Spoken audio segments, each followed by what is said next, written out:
So let's start again. Welcome back. Today for week 11 of the NFL tour, and as you can see on the Southwest 737, Southwest flight 4456 today, which is real flight departing in the next couple of hours actually. So real flight from Houston up to Nashville, Tennessee. To take the Houston Texans to the Tennessee Titans, who are based in Nashville. So I hope everybody's doing well. I've had a little bit of trouble with the simulator, in particular with the PMDG 777. So I don't know if it's visible on the stream. Now I've got like a black mouse, but stops the mouse flickering, and we'll see how the rest goes as well with the overall fluidity of the sim. So today it's 1 hour and 30 minutes flying time, cruising at 35,000 feet. Not much weather to talk about in Houston and Nashville. En route, I'm not expecting anything significant, but famous last words. Yeah, it should be a good one. Looking forward to it. Had a little bit of a look around the Nashville area. Looks actually quite pretty. So looking forward to do the flight all the way up to Nashville, Tennessee, where, if I remember well, a few years back on one of those multi-leg trips, positioning into, I believe it was Indianapolis, my suitcase ended up in actually in Nashville. So, of all places. So I'll kind of revisit where my good old suitcase ended up in Nashville, Tennessee. There you go. Fantastic, eh? Right, so without further ado, we'll jump in and get cracking. We're on the 737-800 with the fancy winglets today. So we'll jump in, and yeah, like always, coming into the flight deck, we would have checked, you know, everything is in order with the tech log. There's no deferred defects or anything that prevents us from operating normally, but today everything is good. We're not gonna make our lives difficult here. And yeah, once everything is sorted out, one of the guys will go for the walk around, and the other guy will start setting up the aircraft. So we'll come up here, switch on the RS mode selectors to nav, no pun intended. Check the flight data recorder there, that's good. The clacker, the no warning is all good, so that's fine. Give some power here with the IFE and galley power switches on. The emergency exit lights. I believe this one is the non-smoking sign, so I can go on anyway. There's the attend button. Ding dong. Thank you very much. It looks like pretty much clear skies indeed, so it should be good. Thank you, thank you. And I hope you're having a good day so far. And then we'll come down here and check that the takeoff configuration warning is working. That's good. And then we'll check the wheel well fire is working, and then the cargo fire detection system as well. Cool. Everything is in order. As expected. But that's what we used to do on the 737 when I was flying it. That was pretty much, if I remember, because it's now been a very, very long time. So that's why I like to kind of revisit the 737 here in the sim. That's the way pretty much we used to do some sort of pre-flight, or I don't know what you call that, but yeah, kind of preliminary flow. Kind of obviously set the RS, check a few things up on the overhead panel, and then come down and do all the fire tests and stuff. There's a few other tests you could do as well, but this was the main thing really.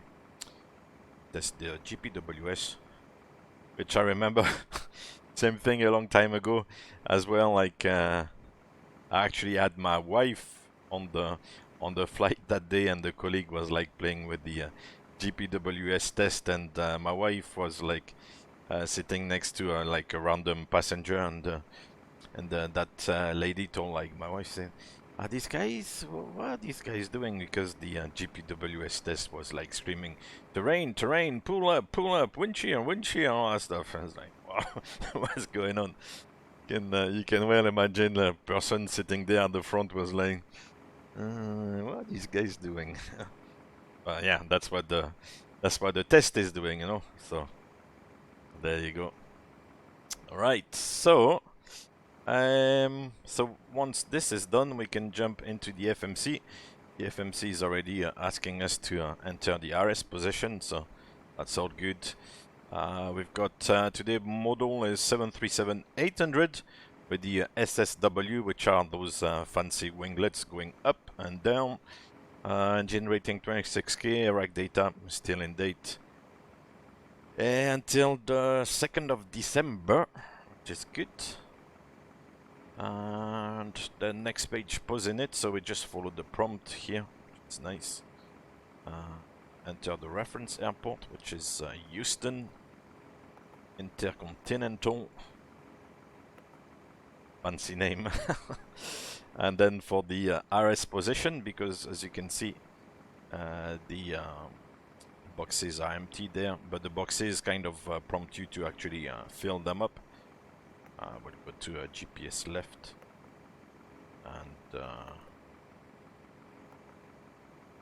set it here, and now the instruments are all lined up, because the instruments, basically the two main displays here, take the information from the inertial system. So as soon as the inertial system knows where it is, in reality it takes a little bit of time for the system to align. Here in the simulation there's a fast way to align the inertial system, so as you enter the coordinates here, then the system aligns straight away, whereas I think in the aircraft, if I remember, it would take a little bit of time. I think it was something in the range of 7 minutes or something. So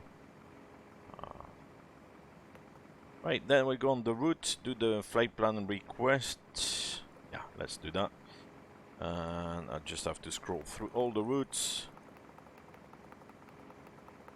KIAH I'm looking for. That's route number 1 here. Cool.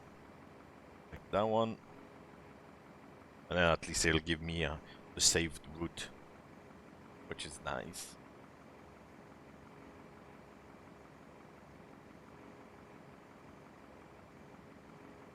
Right. In the meantime,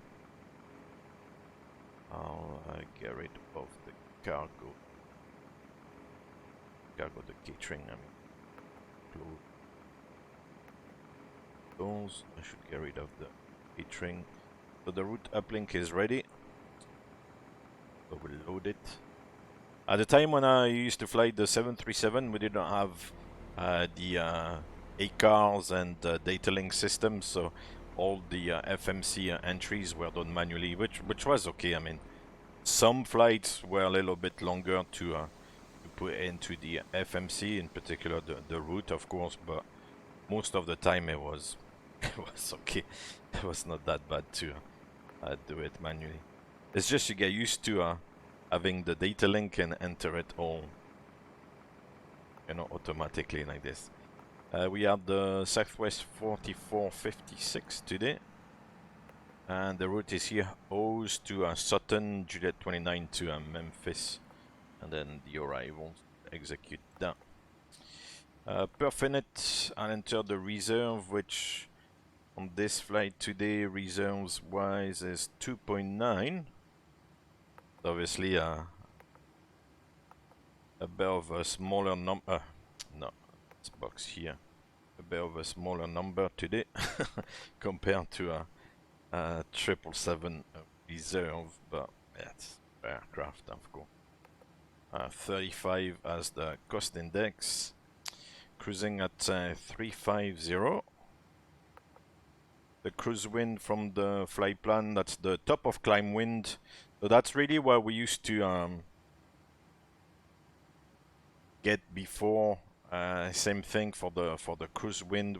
You would look at the flight plan, and the first basically waypoint after the top of climb, there was, very often on the flight plans they give you a top of climb, well, imaginary waypoint, and you would look at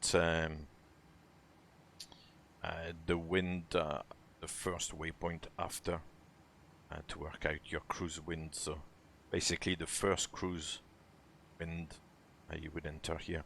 So today it's supposed to be 238 at 17. So I'll enter that. And what this does basically is to determine the econ climb speed. So if there's a little bit of a tailwind on the climb, then the speed will be reduced, because the tailwind kind of prevents a little bit the climb, if you see what I mean, because it kind of pushes you along so you don't climb as well. And conversely, if there's a headwind, then the headwind kind of allows you to climb quite well, so it will increase the speed and fight a little bit in terms of speed with the headwind. Also kind of use the headwind, of course, to climb a little bit better. So that's why you enter the cruise wind here, and that's the philosophy behind it. And the top of climb temperature is minus 51, so let's enter minus 51 Celsius. Oh, maybe without the slash.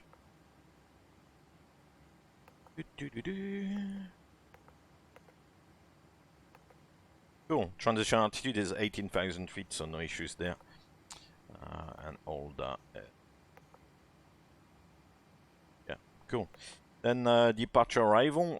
We'll go from runway 15 left. When the wind is relatively light or insignificant in Houston, then you will depart from 15 left. So that's what I'm gonna do today. So we'll go runway 15 left. And Foxtrot Aviation, yep. I don't mean to be difficult, but that's the standard reply. Like to keep it below the radar, So 15 left today, and it's the Lyric 8 departure to O's transition, and we'll execute this. Then, very important, like always, double check the FMC and the departure chart. So that's what we'll do now. Let me locate the chart on this. So, here we are. This is Lyric 8 RNAV departure, obviously out of Houston.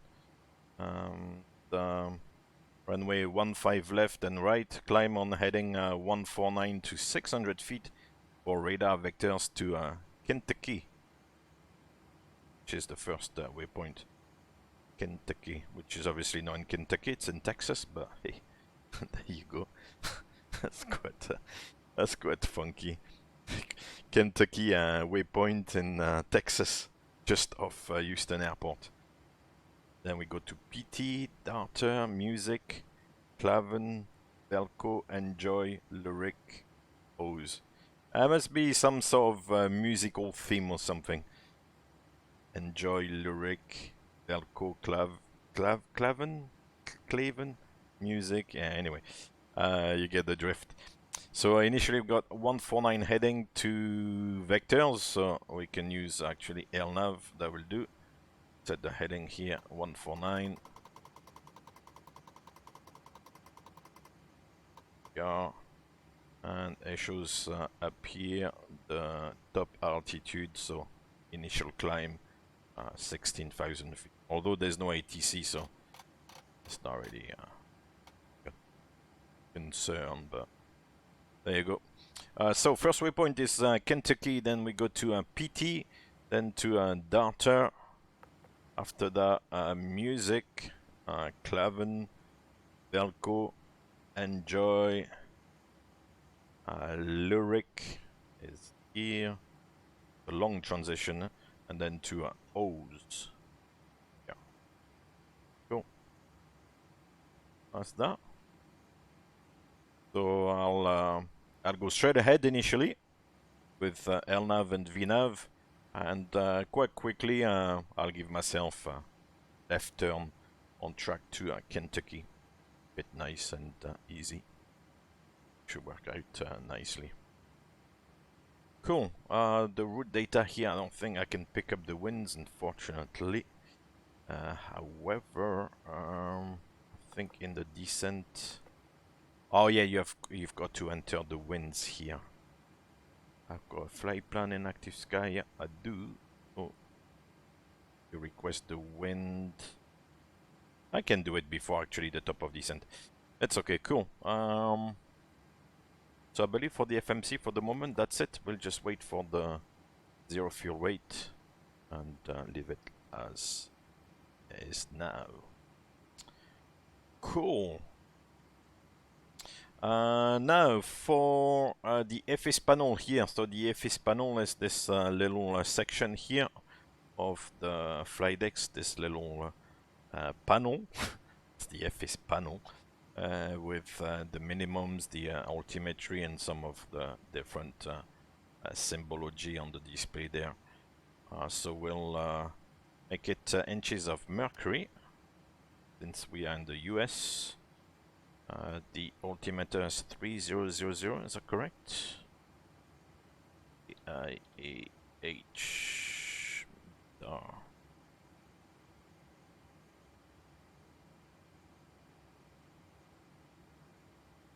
300, that's correct. 17 degrees, 16 on the dew point. It's a little bit humid, but cool enough. Excellent. So yeah, wind calm, one way 15 left. No doubt whatsoever. Excellent. So 3000 is the altimeter. Will display on the navigation display the airports. Go here. You've got the TCAS off showing, which is good, because if you press this button, then actually there's something not quite right here, because the traffic should, anyway, at least the traffic gives you the arcs there, which is what you want to see. Good. Okay. The flight director will come on. We got the runway heading and the initial altitude. And the other flight director will come on as well. So the left flight director is the master, which is really a 737 thing. And you've got the little MA in green there over the flight director switch, showing that the left flight director is the master. So it's the one that kind of basically dictates what the automation will be doing. Cool. Now we can check the oxygen for what it's worth, and all of these are fine. Like this one, inches of mercury as well. And on the radios, it's all our nav. There's not really any need to set particular radio, to be fair, so I'll leave it blank. So I'll leave it as is at the moment. Alright, cool. And transponder is 2000, which is the default IFR code. Beautiful. Cool. What's next? Right, now let's go on to the overhead panel, because there's a little bit of a setup to do up there as well. Now that the initial system is lined up and everything is ready, we can switch on the yaw damper. The navigation and display switches, they remain on normal, and this one on auto. The fuel pumps come on, just the main tank pumps. There's no fuel in the center tank, so no need to switch the center tank pumps on. Now we can do a quick check of the crossfeed valve as well. Good, it's working. It's opening and closing, so that's good news. Since we're almost ready to go, I'll start the APU now. And seatbelt sign can come on as well. We got the fuel. That's good. The window heat comes on. The probe heat stays off at this time, so we don't want to overheat the, the pitot tubes in particular for too long on the ground. So we keep it off at this time. And engine anti-ice, of course, is staying off. The the electric hydraulic pumps can come on, and then up here the trimmer can be moved to the on position. And since we're gonna have some air with the APU, then we can configure the air conditioning system. So the packs can come to the auto position. The isolation valve position is open and the APU bleed on. So once you switch on the APU bleed switch here, then you've got the dual bleed in amber showing at the top of the air conditioning panel. Just because you've got the engine and APU bleed switches all turned on, so basically the aircraft tells you that you've got dual bleed source. Let's see actually if you switch that off. Yeah, that's correct. So if you switch the engine bleed switches off, then the dual bleed warning comes off. It's not so much a warning, it's just like an advisory message. Then in the pressurization panel, we'll set the cruise altitude 35,000 feet. And then the destination altitude, which is 599, so we'll round it up to 600 like this. Pressurization mode selector, like always on the 737, very important to be on auto position. Now the APU is running, so we've got the APU gen of bus light in blue showing. So if you take those two switches, tick, then the APU comes on the bus. That's a very typical 737 phrase. The APU is on the bus. Doesn't mean it's driving a bus, but it's going like somewhere on the bus. But just that the APU is actually on the is now feeding the electrical system of the aircraft. Cool. And finally, the auto brake to RTO there. So far, so good. It's fantastic. Right. Let's do a bit of performance then. With this bad boy. As good as I can get. So we'll enter the origin airport. So Houston. Runway 15 left.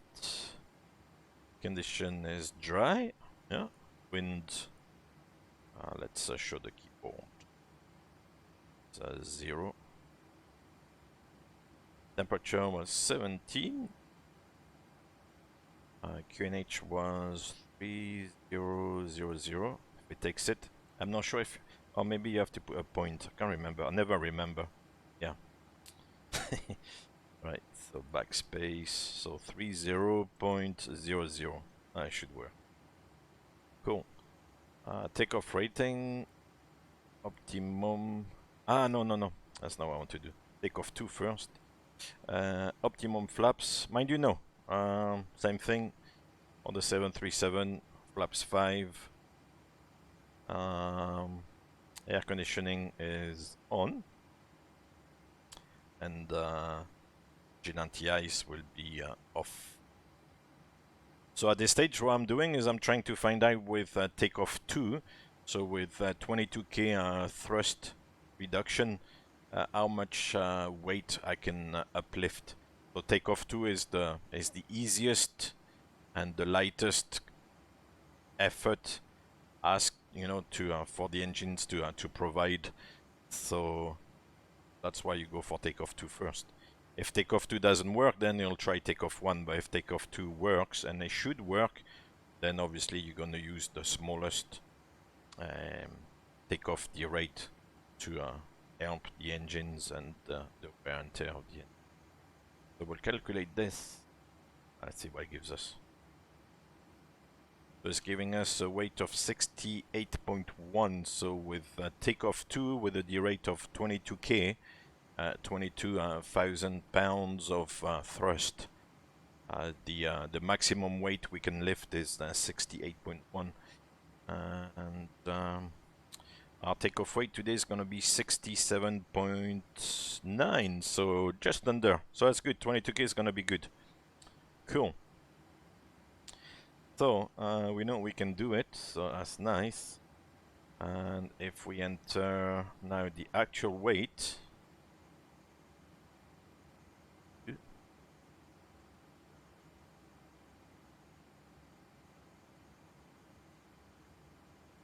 68.1. No, it's 67.9. It might give us a tiny bit of reduction. Calculate now. No valid assumed temperature, so no, they don't even bother giving us an assumed. So we'll go just for 22k D rate with no assumed temperature, which is fair enough. Beautiful. All right. So now we'll jump in. Performance initialization page, 0 fuel weight. It's 60.9, so quite heavy today. And execute that. Then we go to the N1 limit page, look at the various D rates. We said we can take 22k D rate. So I'll select 22k, and then we'll leave it at that. As we said, we cannot use an assumed temperature today. And then flaps is 5. The CG is determined by PMDG depending on the way the aircraft is loaded. Sorry, so maybe more weight at the front, more weight at the back. It kind of gives you the overall center of gravity here. So today it's 22.2%, which will be an equivalent of 5.73 units of trim. And then the speeds should be 143, 143, 148 is given by the OPT, and the FMC gives us 142, 143, 148. So the FMC speeds are good, so let's take them, I guess. So we can select them directly here. 148. Cool. I like that. So we're done with this for the moment. Switch it off to save a couple of frames maybe or something. And yeah, I believe I'm pretty much ready now. I've not done the boarding, I won't bother today really. Close the front door and close the cargo door. Let's go to Nashville. Cool. So done. Actually, have I disconnected the ground power? No, the ground power is still connected. Okay. So back to the FMC.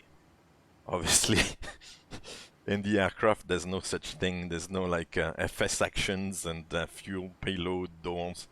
This is all done by actual real people. Huh? The fuel, there's a refueler, goes, psh, you know. On the 737, actually, sometimes in some places, we had to actually do the fueling.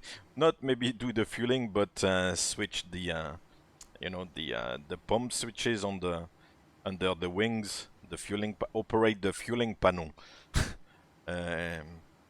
which was interesting. Some places the refuelers were not allowed to touch the fueling panel of the aircraft for some reason. So you had to go on the steps and then go open the valves and then like say to the guy, yeah, go on, send the juice.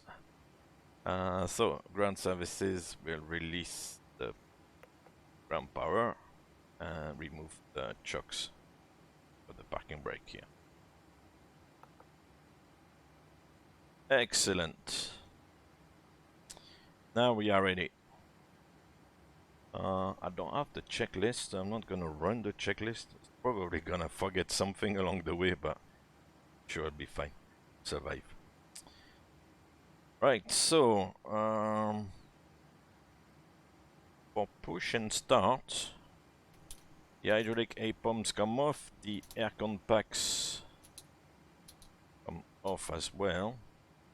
Anti-collision light on. Parking brake is set. And transponder is alt off. Cool. Let's call GSX. Oh, one thing I didn't do. Very important is to set the V2, air nav, and VNav armed. Nobody's following, huh? Nobody told me. Hey Glenn, good evening. How are you doing?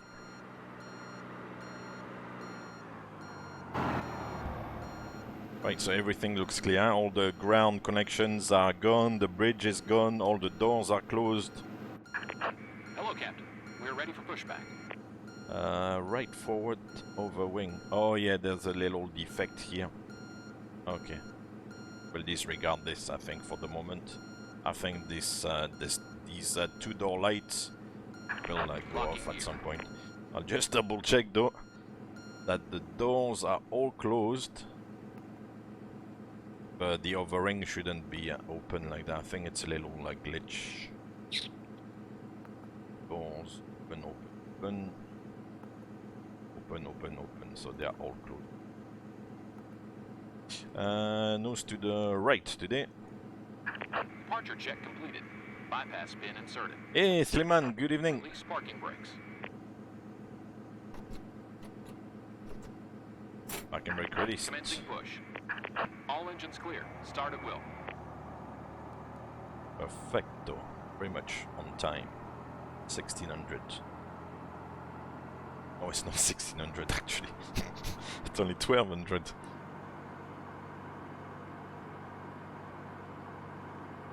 Right, so to start the engines, we'll start with the number 2.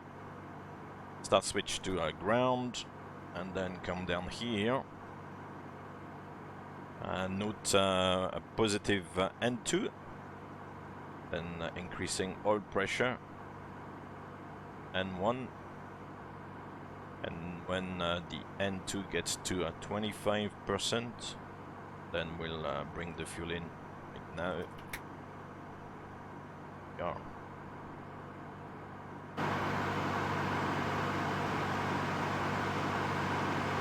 The funky engine, the shape of the cow lips there is interesting. Set parking brakes. Oh, that was a quick push. Parking brake set. Waiting your confirmation for good engine start. Standy bye-bye. And then we should have the start valve open there. Amber light coming off. The starter cut out. And this little red line disappears on the EGT. It's gone now. The number 2 is stable, and we start number 1. So same process, ground switch. And note the N2 increasing. And oil pressure. N1. And at 25%. N2, bring the fuel in. Now, pretty much. Because the wings are too low? Yeah, I'm not sure. I'm not sure if it's because the wings are low or if it's just like a design of the actual engine. I'm not really sure. Because for example, on the 777, the engine entry, if you want, or the casing of the engine is much more round. This one kind of feels a little bit, you know, out of shape.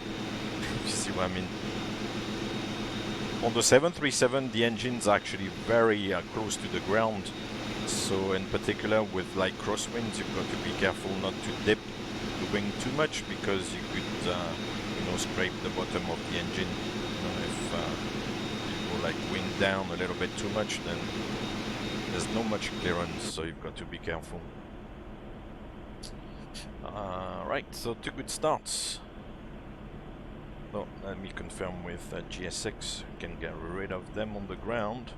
So 2 good starts, clear to disconnect all the equipment, and we'll see you on the left with the pin. Goodie bye bye.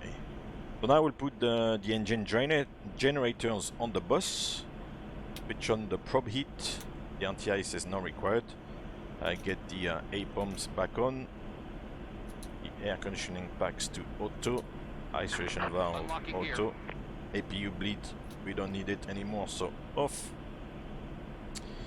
Start switch is continuous, APU off.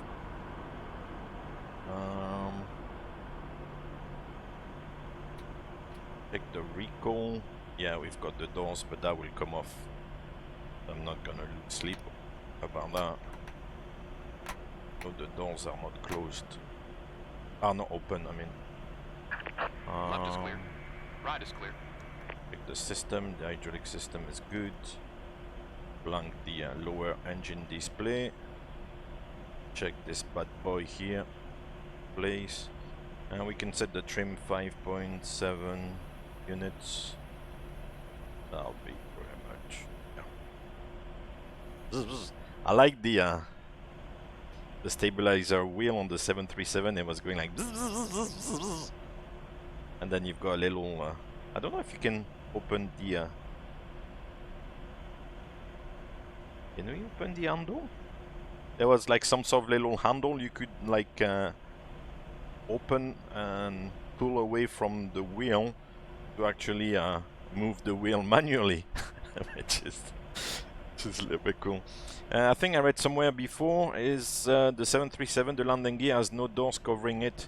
After also, yeah, the wheels kind of just get into the belly of the aircraft and are exposed to the elements, so to speak.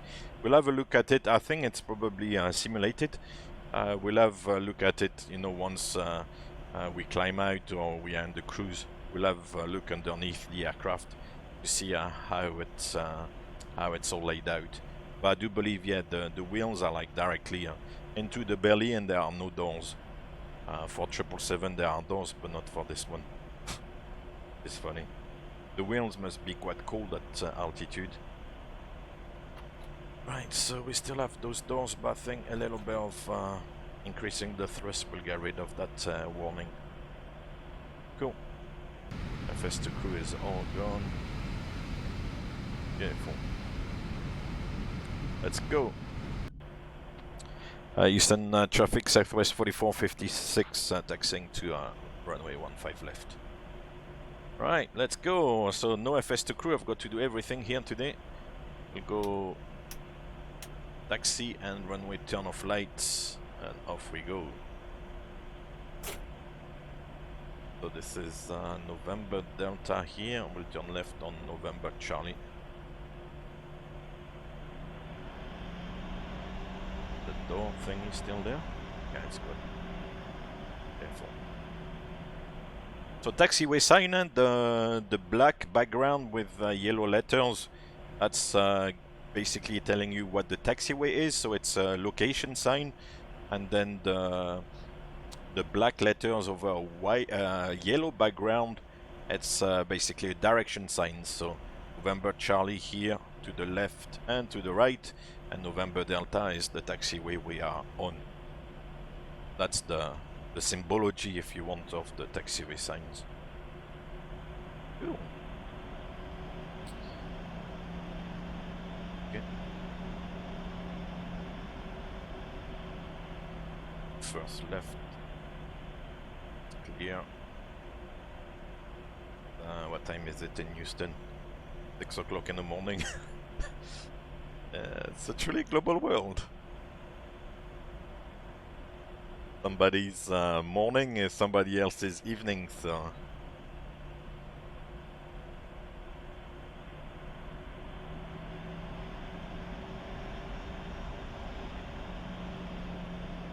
Right, so I think we've got a little checklist here. So the flaps are 5, green light, and stabilizer trim, I think it is set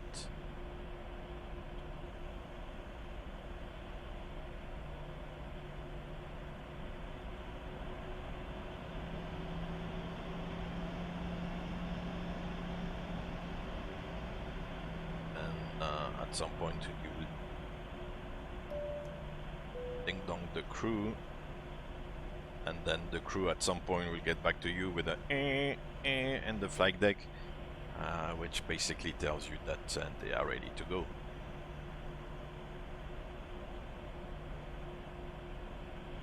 Let's fly to Nashville, Tennessee. Beautiful.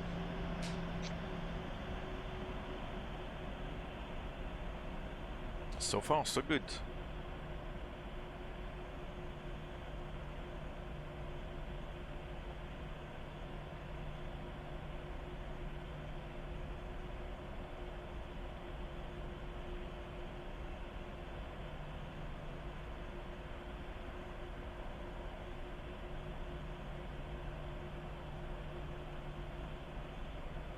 Right, so I will assume the cabin is ready and we are clear to line up. So to line up, we get the runway turn off lights on, go strobe and steady here, arm the auto throttle arm switch, or switch it on actually, yeah. The rest is good, and weather radar can come on, and finally transponder KIAH. Right, so now we need to turn left on November Echo, and then right on Whiskey Whiskey. Da-da-da-da-da-da.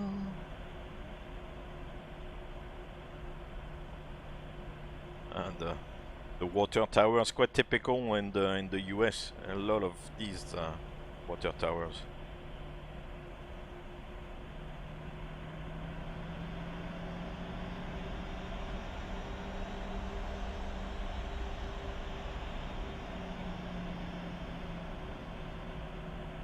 Right, and then Whiskey Whiskey on the right here.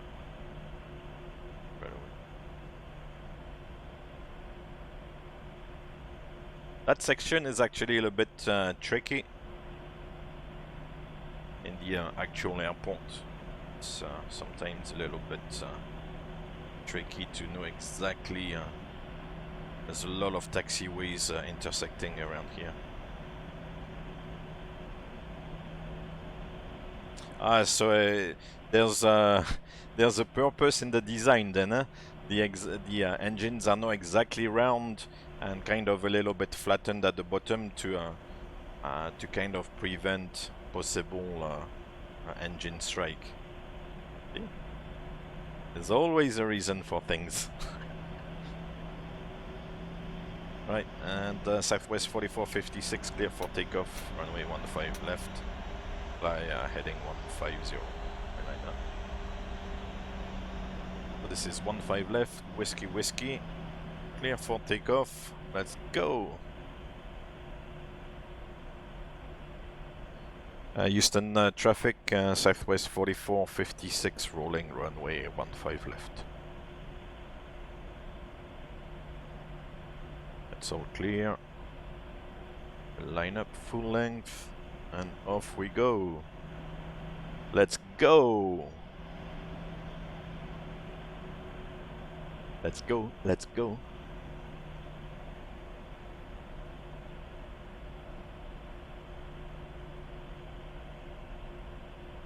Oof. What was that lineup? That's with the visuals. Alright. That will do. Let's go. So bring the thrust about 50%.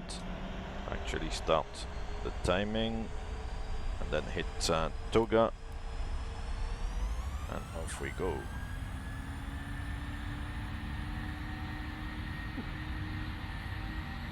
Let's go, let's go.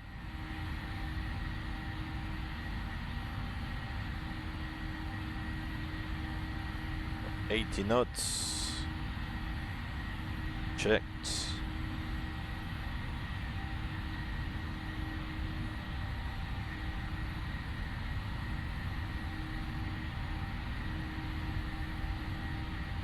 Rotate. Rotate.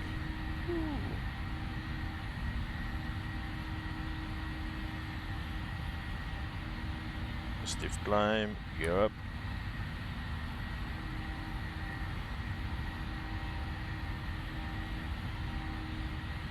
At 400 feet, we have speed. We'll go heading select, turn left.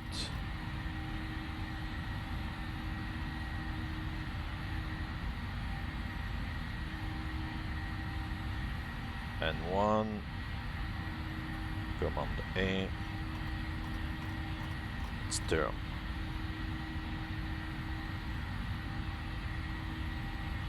And now, actually we can go to Kentucky and LNAV. Flaps 1.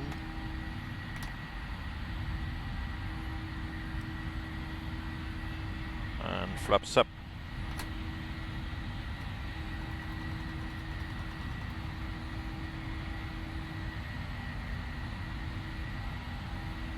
Then flaps up, no lights, so we can switch off the start switches here. Those lights can come off, save a little bit of fuel. Auto brake back to off, landing gear up and off, and the altimeters are set to go.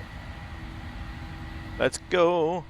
Mr. Google shares that the landing gear of the 737 is shorter and hence without space. The engineers designed out the landing gear doors. Oh, cool!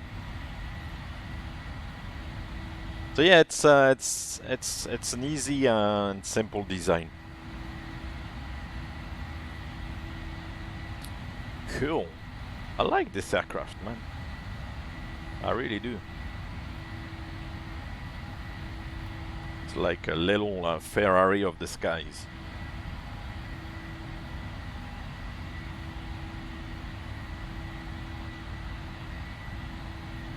What am I forgetting there? The TAT is the total air temperature is plus 24, so if we get into cloud, no need for engine anti-ice, which is good.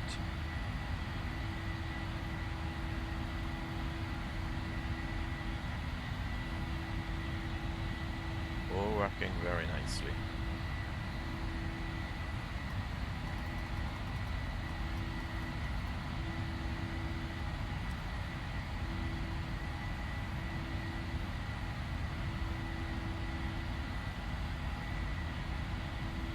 The 737 has a lower clearance because it was designed in the 1960s. Yeah, it's one of the amazing thing about the 737 is that, you know, it's an aircraft that evolved over time, and that originally dates from the 60s. So they kind of improved the original design, but there's still a lot of the original design in the current design, you know, in the flight deck in particular. And so that the ground handlers did not need special equipment to unload, passengers can use air stairs in the small domestic airport. Also said Mr. Google. Yeah, if you don't know, ask Google. Google is your friend. Right, so that's 10,000 feet, so we'll check the fuel. Just the main pumps are switched on. The lights can come off at 10,000 feet. The passengers will release them. So auto. Air conditioning pressurization at 10,000 feet. We should have about 1225 on the pressurization needles here. So 1225 is the position of the needles, so that's good. Very small rate of climb, which is what we want to see. Pax auto, bleeds on, isolation valve auto, that's good. That's still on auto as well, the pressurization mode selector. And we'll check the recall on both sides. Anyway, if there was something on the recall, then it will show up and it will stay enunciated. Cool. Let's look outside and get some music, shall we? let's do that.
Yeah, I'm praying for a successful flight as well. We'll see, huh? Oh, that's leveling off at 16,000, of course. I need to climb a little bit. 350. I'll press the altitude intervention and up we go.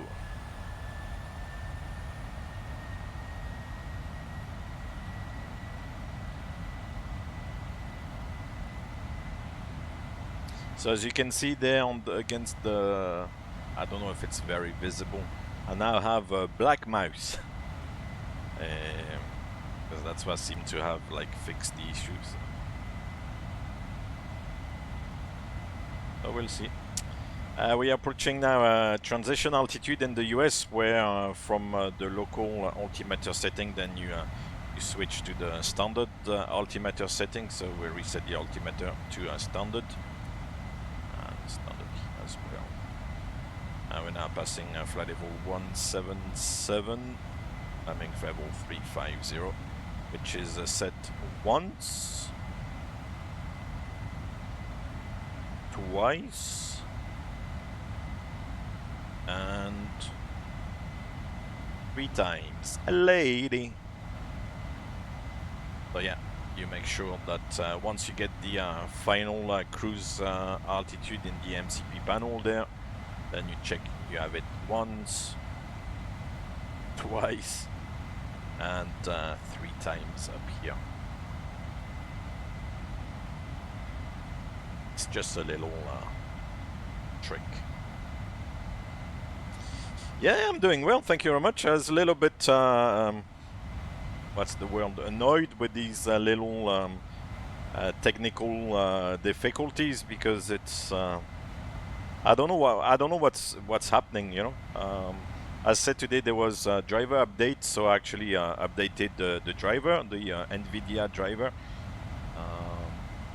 I don't think they actually solved the problem to get like a new driver. So maybe the last 2 drivers were faulty, I don't know. But then the thing with the mouse options and stuff, they kind of seem to have helped, so happy days.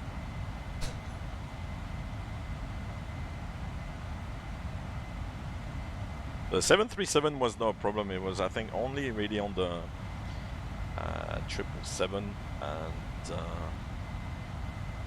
some reason it started about a month ago, so I know there are regular updates with Windows 10. You've got regular updates for the NVIDIA GPU drivers, and then maybe a few other updates here and there, but yeah, that's the way it goes.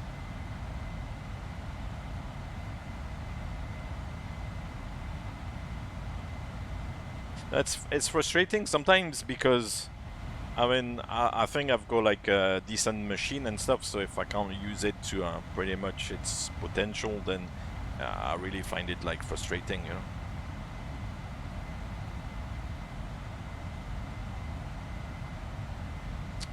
Cool. So let's have a look on the FMC. We can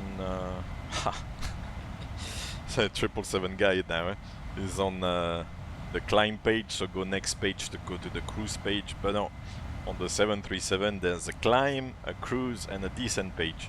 It's not like go to next page. We could actually go up to 370, so it's not bad. I'm not sure what the flight plan wants us to do. Yeah. 5, then descent. So I may as well stay at 350.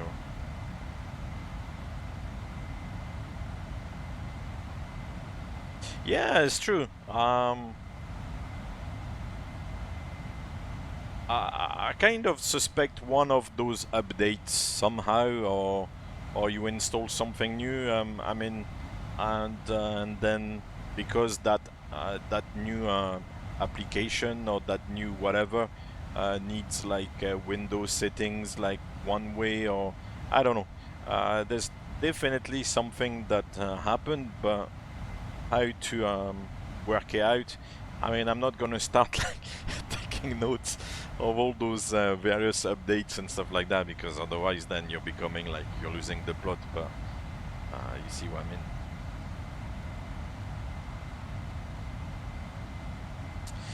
Sliman, you're saying you're on MSFS, so you're waiting for the PMDG 737 on MSFS before Christmas, apparently. There are high expectations of it, and also how much they sell it. They're probably gonna sell it $73. $73.70. That's my bet on it. That's the landing rate competition. Estimate a price for the PMDG 737. Yeah. They sold at 777 $277.72. So it could be $73.70. 737, 73.7.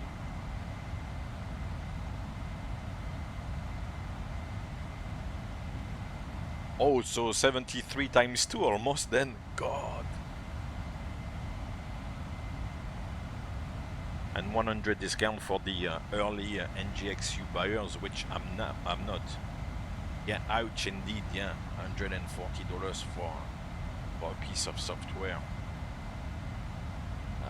God. We'll see. Oh man. I have to say that this I feel quite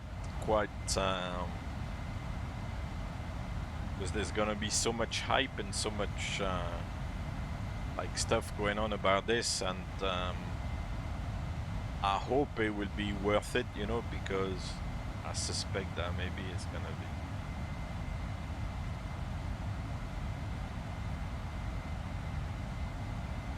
Yeah, today, this month you are learning Airbus at 777 Bob. So that's good. Seeing the other side of the force, the dark side of the moon.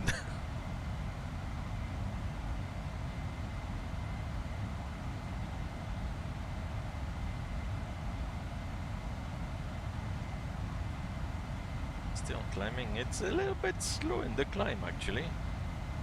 We've got like a full potato there, full thrust, and it's climbing only about 1200 feet per minute. So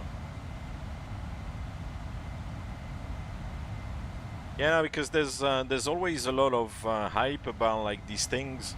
You know, there was a lot of hype with the DC-6, and that quickly died out. And I think maybe the 737 is a little bit more of a popular aircraft, so maybe the hype will last a little bit longer, but I'm not entirely convinced, you know, that it's gonna fly properly. We'll see.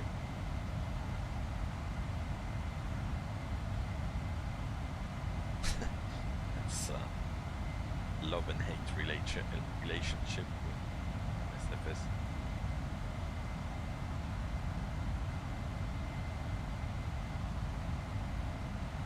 Sliman, you were tempted to move to P3D after flying MSFS, but then, yeah, when you see the price, yeah, it's a lot. It's a lot. I can fully understand that now. It's a lot of money.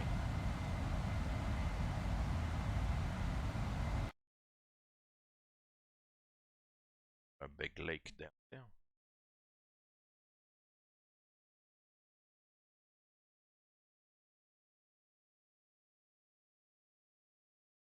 Oh, no worries, Sliman. We'll see you later on. Enjoy.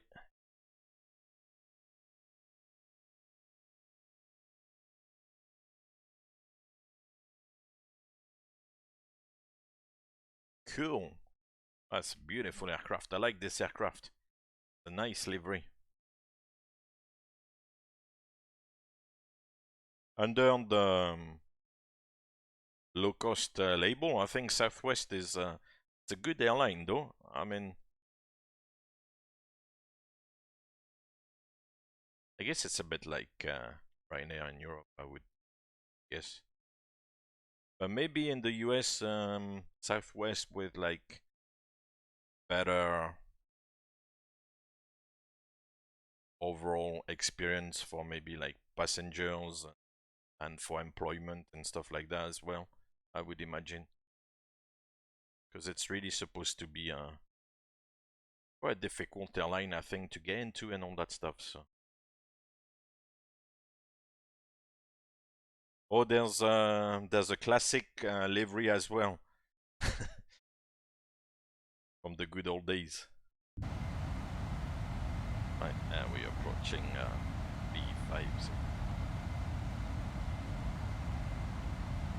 So we're climbing at 1500 feet per minute roughly, so I'll leave it like that. If we were climbing quite quickly, then you can use vertical speed, kind of round out the last 1000 feet so that it doesn't climb too much. And if there was somebody above, then you don't set off the TCAS.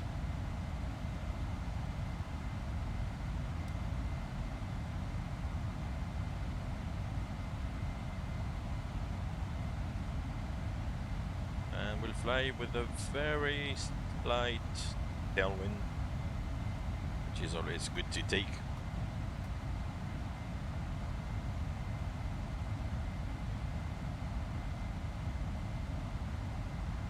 Cool. FMC speed and VNAV path, LNAV. Beautiful.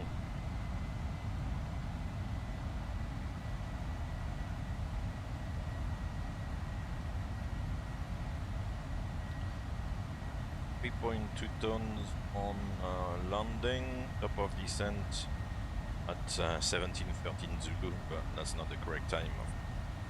It was a little bit too early for me to sell it to real time, because I think it would have been only daylight maybe by the time we land in Nashville, so I didn't want to do most of the flight in the dark. So if there's an opportunity to have like a nice sunrise and then fly for quite a significant amount of time during daylight, I don't mind so much starting in the dark, but if the whole flight has to be done in the dark, then I would rather like change the time settings in the simulator.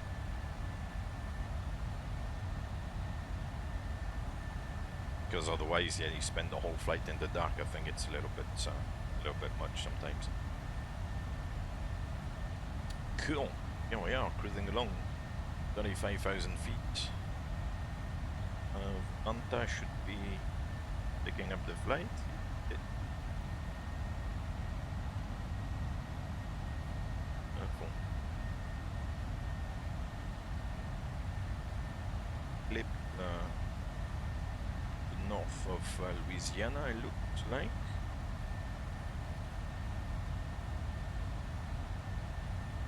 Fly over El Dorado. Oh, wow. Then get into Arkansas. Then Memphis. Close to Nashville. Birmingham in Alabama. Birmingham. Oh yeah, that's where they are. For like Alabama, Mississippi. There's supposed to be a place in Mississippi called Oxford. Obviously, same name as. Oh, here is Oxford. Same name as the place in England.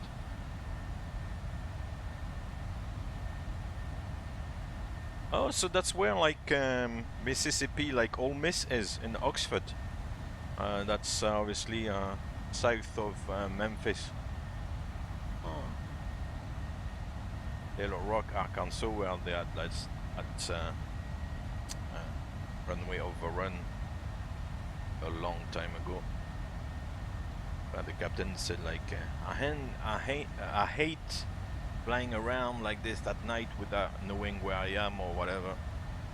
That was very fateful words. And Louisiana and Baton Rouge, which is obviously a very French name.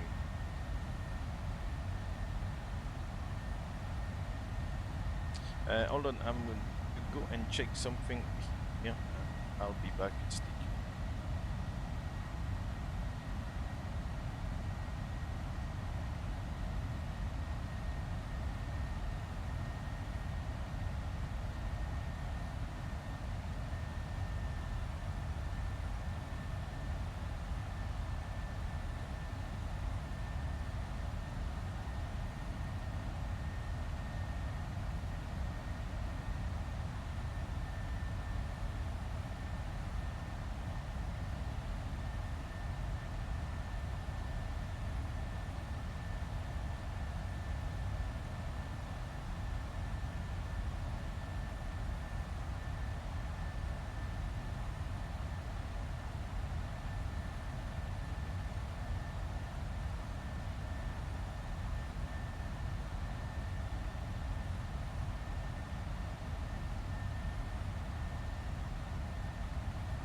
Cool, I'm back.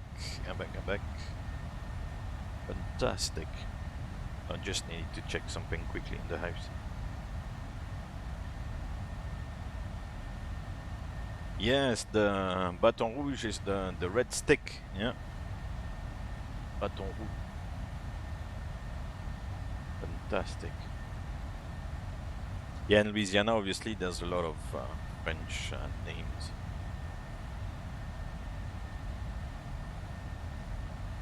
The jet photos is the retro livery named after the founder, Herm Keller. Oh, cool. Let me have a look at the photos.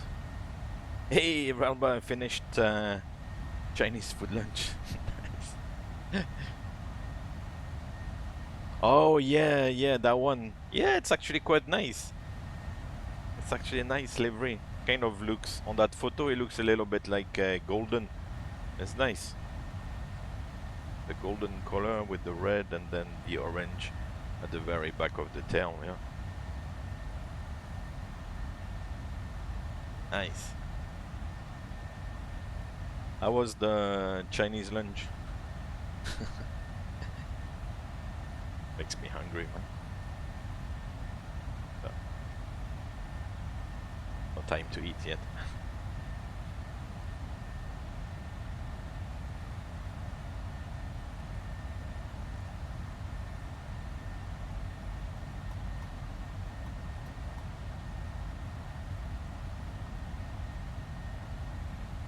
Yeah, very often it's some sort of a buffet, and it's eat as much as you can, eat and drink as much as you can. It's a fixed price, so you can stuff your face and eat basically for the whole day. Don't need to have dinner later on. But dude, these places are good, to be fair. It's really nice.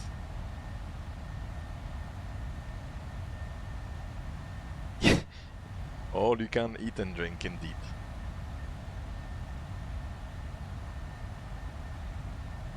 Now it's nice because you've got, you know, you'll get like a starter section, you'll get like a mains section, you'll get dessert and stuff. So yeah, the one thing is that you've got to pace yourself, you know, to eat as much as you can. Because if you eat too quickly, too much, then you're gonna feel like, ooh. So you got to go slowly and do like a few trips to the buffet and come back and.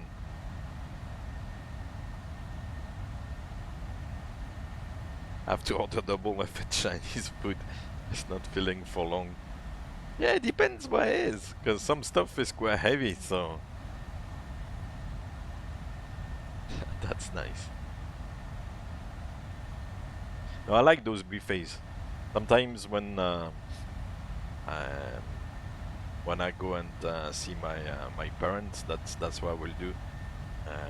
Instead of like cooking at home or whatever, so oh, let's go to the Chinese buffet. So go out to the buffet place and have lunch there. It's nice. Go there without having too much of a breakfast as well, you know.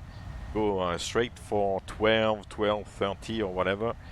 So early lunch, have very, very little breakfast so that when you get there you're well hungry and then stuff your face. Yeah, of course. During the week it's relatively cheap. It's maybe like half price, or above all like for lunch, you know, for lunch during the week they'll know it's not very busy, so they'll reduce the price at the weekend. Then because it's more popular, there's more people going out and stuff, then the price will will be double indeed. It's a good thing. I like it. Well, I hope you enjoyed it and managed to sample different little things. Coffee and bagel, breakfast of my choice. There you go. What more can you ask, huh? It's fantastic.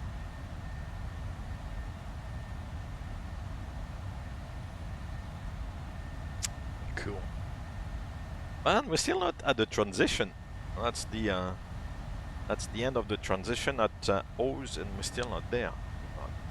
Forever. It did not bring us any Chinese food. Oh man, that makes me hungry now talking about Chinese food. I quite like Chinese food, I have to say. We're talking about food now. Makes me hungry.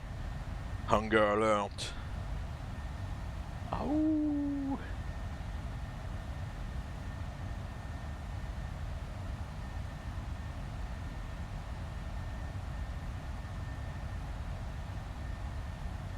Everything's good so far. Oh no, it's okay. You're forgiven. It's alright. Yeah, it's all good. I'll survive for another few hours. It's okay.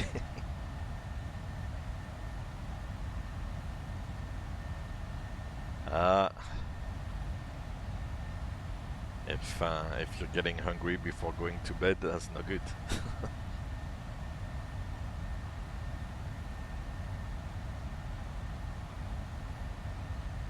That's the one thing you have to sometimes to watch a little bit. It's like before going to bed, not to eat too much and stuff.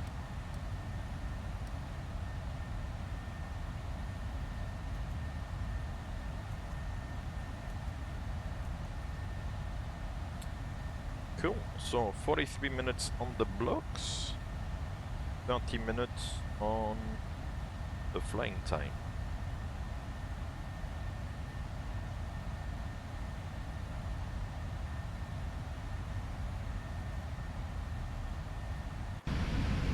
Outside is relatively cloudy. How much do you see?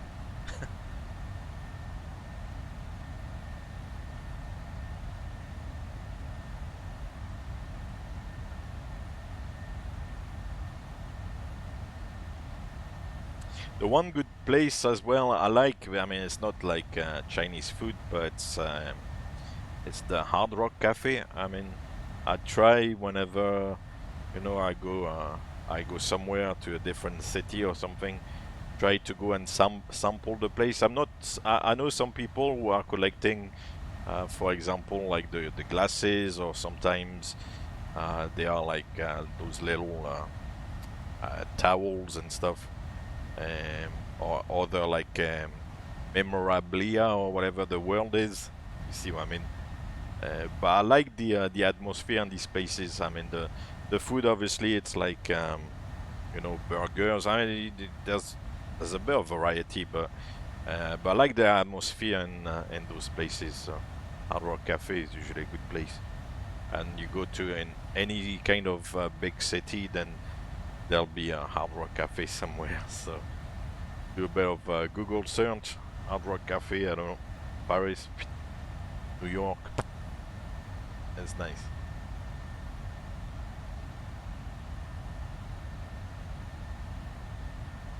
You should go, it's nice. It's a good atmosphere most of the time. Oh, I like it. It's a good place. Or in Nice as well. Is there one in Nice? Oh, mind you, they are.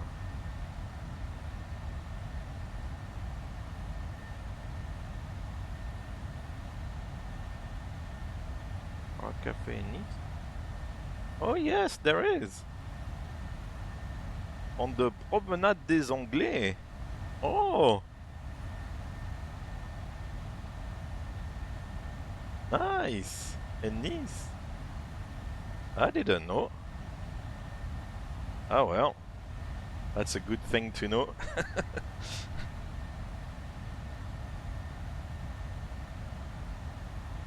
TGI Fridays, great spinach artichoke dip. Oh.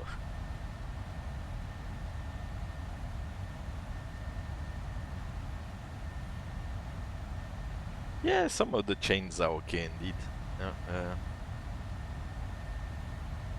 oh man, those all those little in the Hard Rock Cafe, they've got this kind of dip, which is a little bit of a mix of mustard and mayo and a bit of ketchup and stuff. It's all, oh, it's amazing. Oh, you went to the one in Bali. Bali, I've not been. What was it like? I mean, some places are a little bit more. What's the word I'm looking for? A little bit calmer, a little bit less hype and glitz. You know, it's. But some places are like, you know, full swing. You know, full power. You know, they really give you a run for your money, you know, so to speak.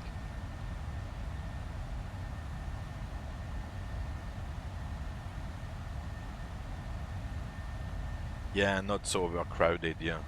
You have to also obviously pick your time, because if you go same thing at the weekend, on a Friday night or on a Saturday night, then it'll be busy. If you go sometime during the week in the afternoon, mid-afternoon or something, so it's not even lunchtime or dinner time, then the chances are it will be relatively quiet.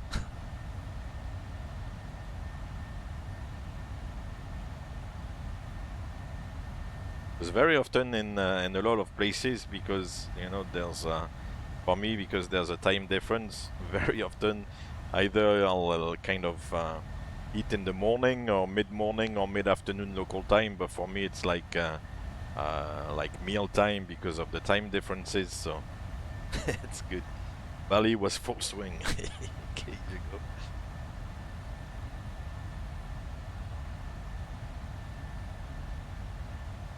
Bali is a funky place because you've got a little bit of a town section, and then you've got all the resorts kind of sprayed around, and so it's a little bit of a funny place, Bali.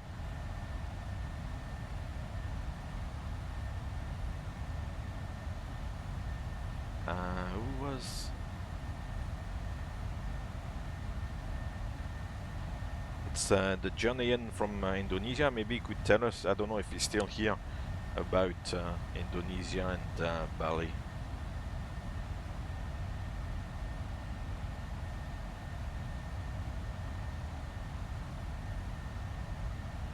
I'm not really sure if Bali is open now, actually.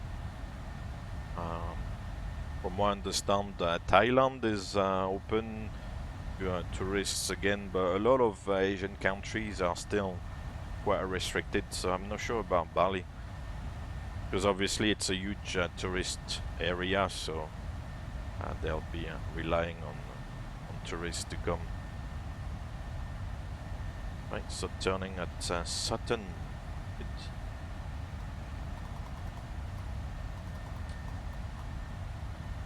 At Sutton, we should have 4.5 tons of fuel, and currently have at Sutton 4.6. So that's good.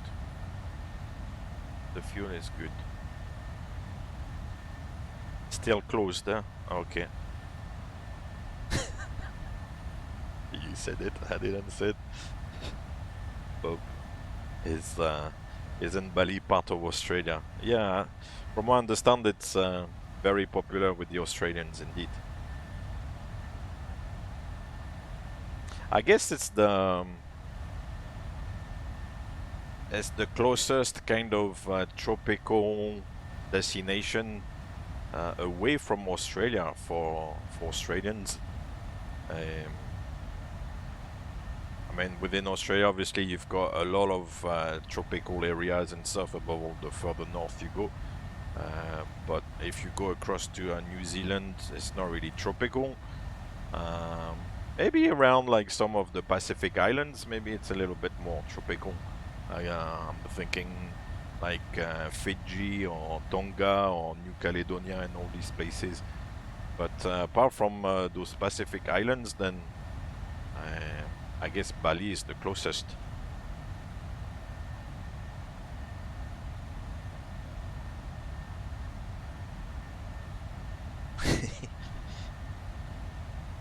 Yeah, it's a shame because these places do rely on tourism. So once you got the you know, the influx of people coming in, then it's a problem.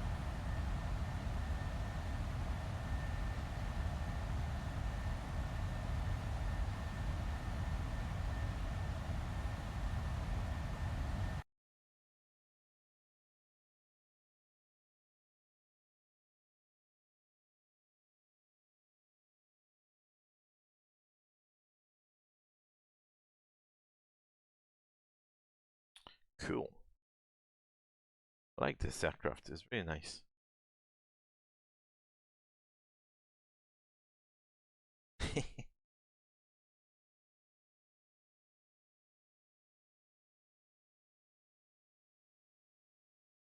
Right, so far so good. The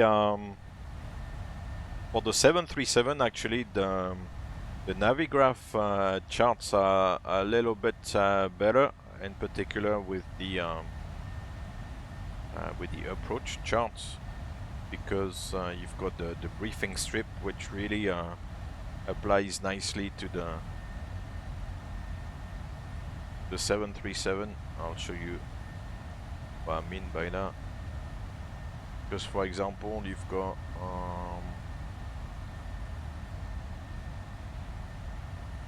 just the chart for Nashville.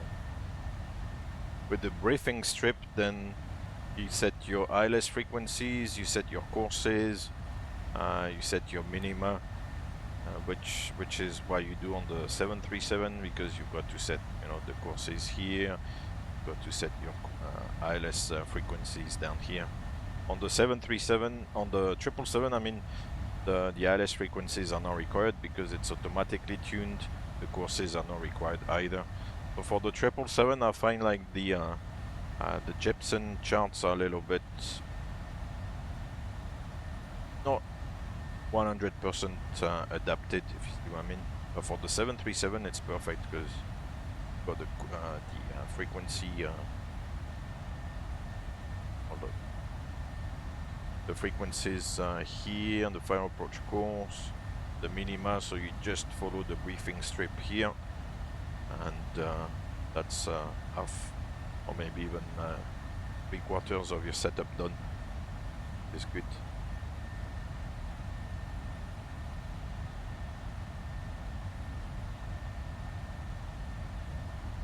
Hey Leif, how you doing? Good afternoon, good morning, good evening. Once again, it's a truly global world. No, I'm sure I'm forgetting a few things on the 737, but as I said, I like to fly the aircraft here in the simulator from time to time, and try to remember. Some of the things kind of come back relatively quickly, and some of the flows are still kind of ingrained somewhere in the back of my brain, but some other things I've totally probably forgotten, so it's a bit of a mixed situation. But no, I do remember a few things.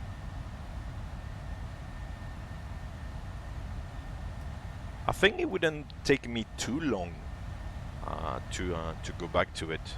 On top of that, because I kind of refresh things a little bit from time to time using the desktop simulation here. So I think if you were putting me on a 737, I think initially there might be a bit of a shock to the system because it's obviously a different flight deck and different switches and layout and everything. But once I kind of you know, refresh the memory a little bit and kind of settle back down, I think it would come back relatively quickly. As they say, once you learn to ride a bike, then you don't forget. Ralba, yes, tell me. You've created a flight planning sheet, a table where you can input the important data for flight simulation. I would like to share it and post the link in the Discord. It's a PDF. Of course, it's more than welcome. Yes, please do post it. I'm looking forward to see what you have. Did you not have a website with like airport information also? Like, if I remember, if it was, I think it was you, because it was initially posted in German. I think there was maybe a translation in English, but a website with airports information. Yeah, that was you, huh? Yeah, that's what I thought. Yeah, please feel free to post it. You know, that's why it's there for. So please.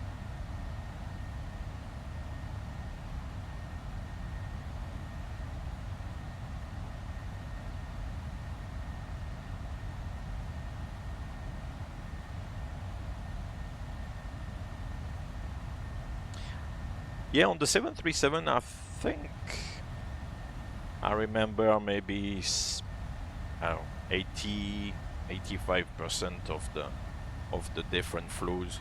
I no longer have the checklist. We used to have quite a lengthy checklist, but it's an aircraft that is a little bit tricky, and that can you know, get you into a shitty situation, if you excuse my French, quite quickly if you're not very strict with the checklist and position of switches and things like that.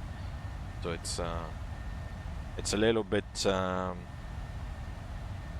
less forgiving that, for example, 777, where everything is linked to the ICAS system, and if a switch is not correctly set, then the ICAS will tell you. Whereas on this, some switches are nicely linked to the recall system, the master caution, you know, recall system, but others aren't, and that's when it can trick you, you know.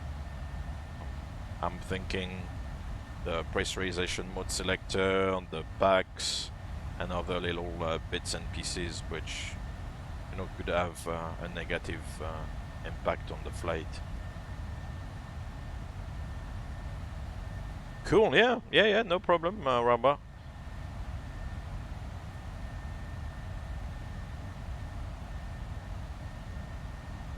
The flying, of course, is different as well on the 737, because unlike the 777, which is fly-by-wire and where you trim for speed, this one is more like a traditional trimming for the, you know, for the attitude and to relieve the pressure on the control column, but not so much in relation to the speed, but more in relation with the, you know, the pitch attitude of the aircraft.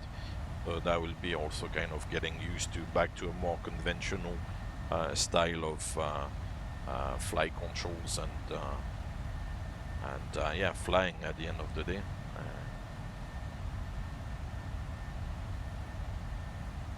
Oh, that's the end, Memphis. Then we go on to the arrival, so I'd better look at that then. Coming quickly. Cool, so where are we? Star.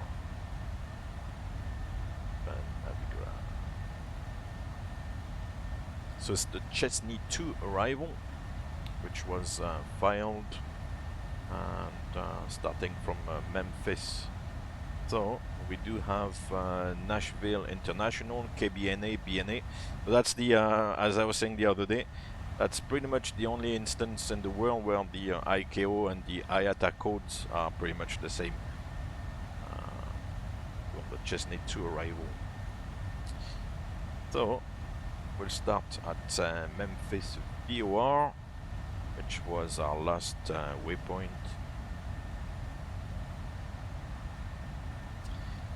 Yeah, I'm not sure if there's a way to increase the volume. I like to keep the volume in the simulator here relatively low because I've got the headsets and stuff, and I don't want to kill my ears, you know. And then I found even like for you guys watching, maybe there's a lot of background noise, so I like to keep like the noise of the engines and all the insides relatively quiet. Yeah, I think so. Huh? I think every airport in the US it keeps the ICAO and IATA codes the same. Obviously, taking away the initial cape, otherwise it's the same. It's very easy like that. Because the other day, for example, for Baku, you know, it's the uniform Bravo, Bravo, Bravo, and then it's a Golf Yankee Delta. I mean, no link whatsoever. So at least, you know, for these airports in the US, today KBNA, BNA cannot be any easier than that. Right, so FMC time. Departure arrival. We'll go. I think it's runway 20 right.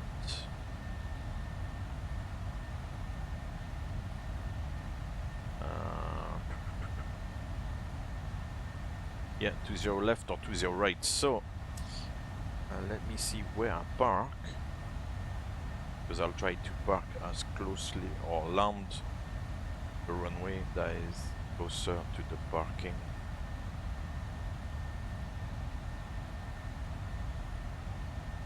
I think it's 6.5 dozen really. Maybe we'll go for 20 left then. So we'll select 20 left, Chesney 2, and via Memphis. That transition we don't really need because I think it gives us a long transition, so leave it here. Cool.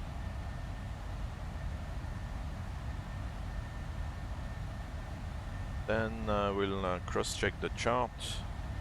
So from Memphis, then we continue inbound to Witos, flight level 210.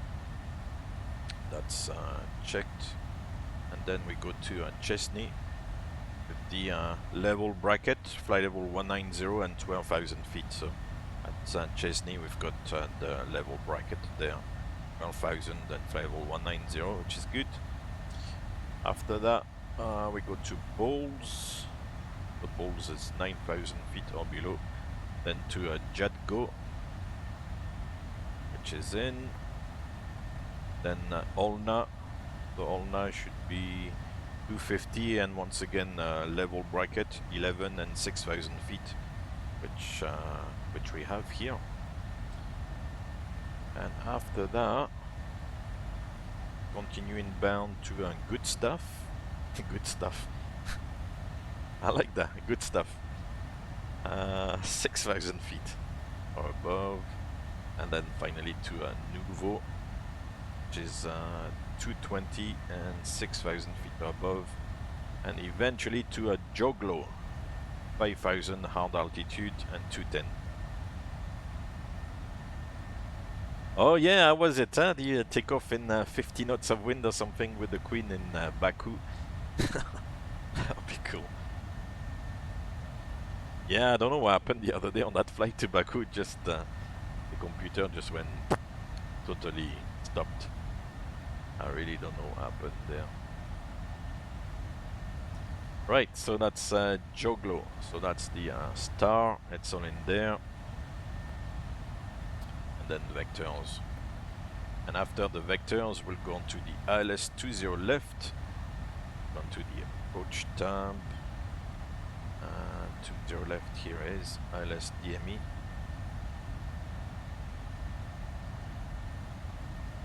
So we've got that's where it comes really handy. Got Nashville ILS runway 20 left. The approach, we didn't take the Riaba transition, so we'll start the approach at Kramer there, or Kramer. Then go to Judd, so Kramer, 3,000 feet, Judd, and then to the runway.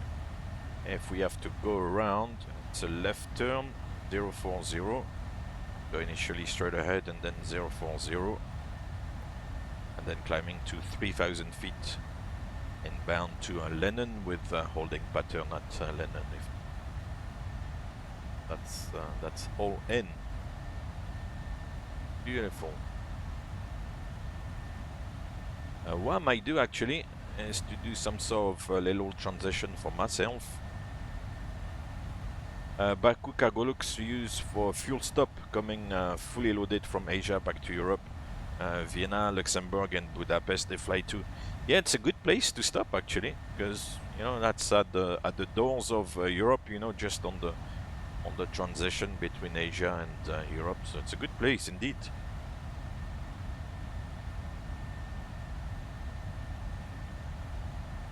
Alright, so let's see what we can do, because I've got that vectors in there that I'll try to get rid of. So from Joglo, what we can do actually, range, is maybe take a waypoint somewhere as a base leg waypoint. So take Kramer on top here, and turn maybe 320 and 5 miles, something like that, and pull it on top of Kramer. And as you can see, it's creating a waypoint here on some sort of base leg, so that's quite good actually. So that we can let the LNAV take us all the way around. And then take that custom waypoint here and pull it on top of the vector. That gets rid of the vectors. So now we've got Joglo to that base waypoint and back in. Beautiful. That's It's looking very good. Cool. So the FMC is set. That's the first thing to double check for like navigation accuracy and integrity. And then the next thing is to set all the radio navigation and all that stuff. So first of all, the as said, that's when the Jeppesen briefing strip. I'm not making this up, as you can see here on the side. This says briefing strip and TM trademark. So there. That's what I call the briefing strip. The ILS frequency is 109.35. So we'll set 109.35 first on the standby, of course. Then make it active on both sides.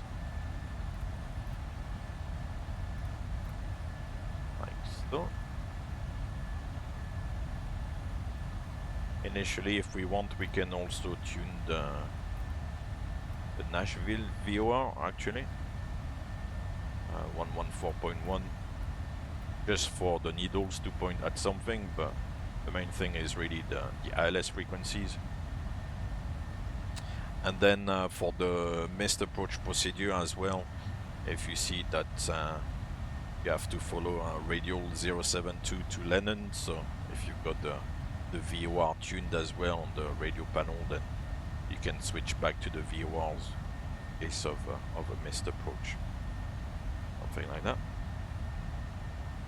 On the course, we'll set by approach course 201. We've got 201 on both sides as well.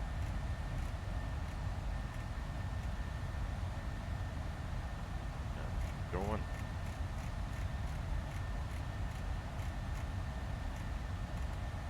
Like so.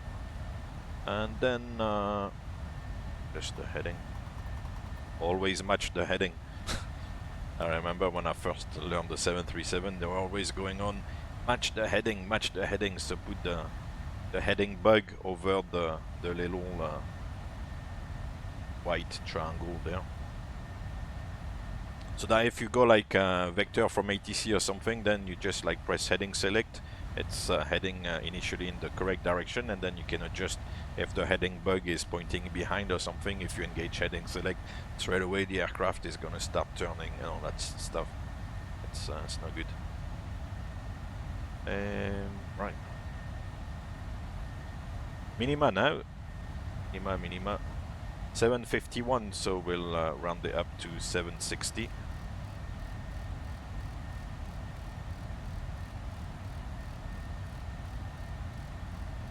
So I double checked again. I think on the 737 there's no trick like on the 737 where on the 777 where you can play with the FS panel backup and set the minima more quickly. Yeah, I think on the 737 the only way is to play with the barrel knob there. So obviously taking a little bit longer if required. Right, so that's the charts done. After that, we'll work out a VRF. So landing with 3.1, and we had zero fuel weight of, let's say, 61. So 61.3 is going to be 64. 64 tons is quite heavy, actually. But I do believe the max landing weight is around 65 tons or something, so it's still good. Flap 30 will take plus 5. Okay. Auto brakes 3. And the KIAH in Nashville is Nashville, Tennessee, 14 degrees at the moment, 3014. That's it.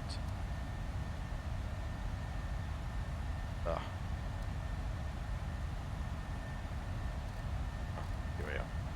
3014. Preset it. preset it.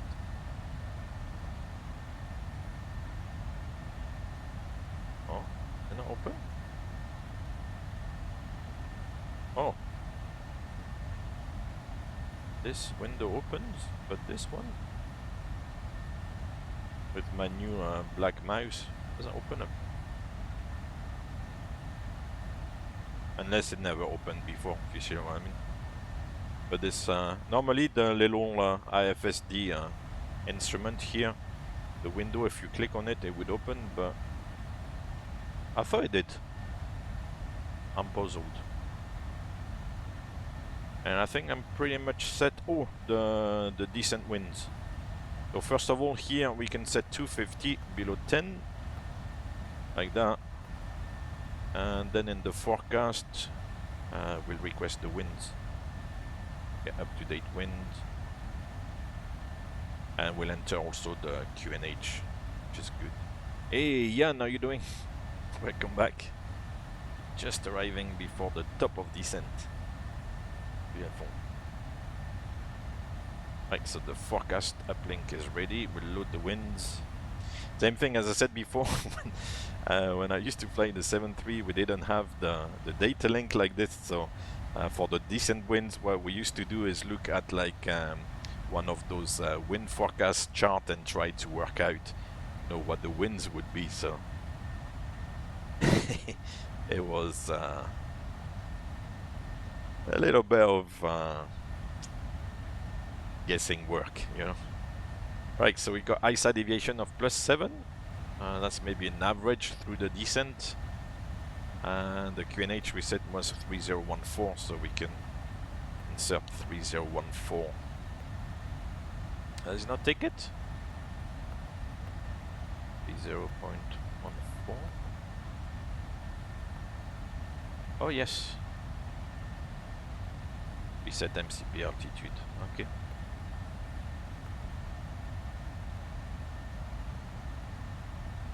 Let's do that. Flight level 210. Gonna be time to descend. So on the descent, actually, on the 737, it's a little bit more developed. The system is a little bit more developed because you've got the wind forecast, but you've got also temperature and the KIAH setting in here. So it kind of gives you a quite accurate, so to speak, VNAV for the descent. But on the 737, actually, the VNAV sometimes tended to kind of dive for the path, and then that would take you into the red, which is obviously not what you want. So you had to keep a bit of an eye on the VNAV at times. But at least from a kind of option point of view, it offers you more options and more settings to enter to help refine the descent profile, which is nice. It's a nice thing.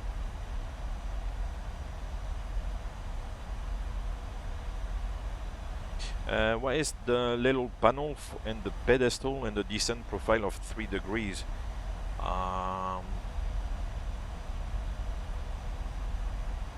Oh, this one. Yeah, I think this is the for the HUD, I think.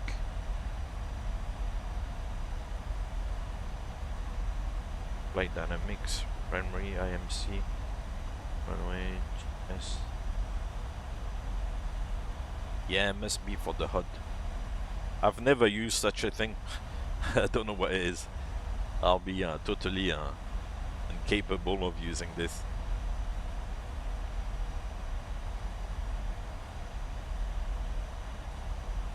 Right, let's get a little bit of music in the descent again. Like the music, no way.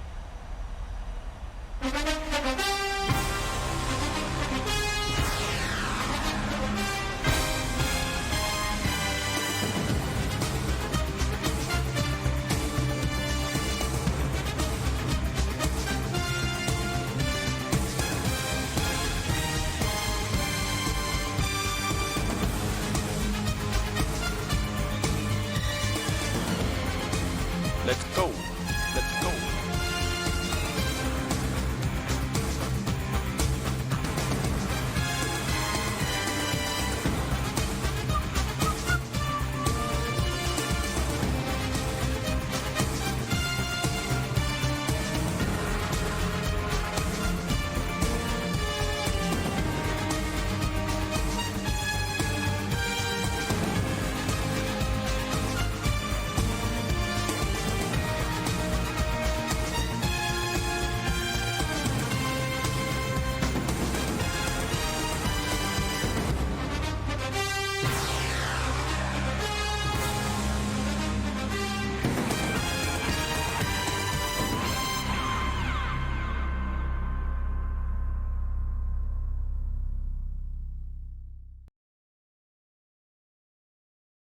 that'll be it for today. Right, so 25,000 feet is a good time to strap the passenger, so put the seatbelt sign on.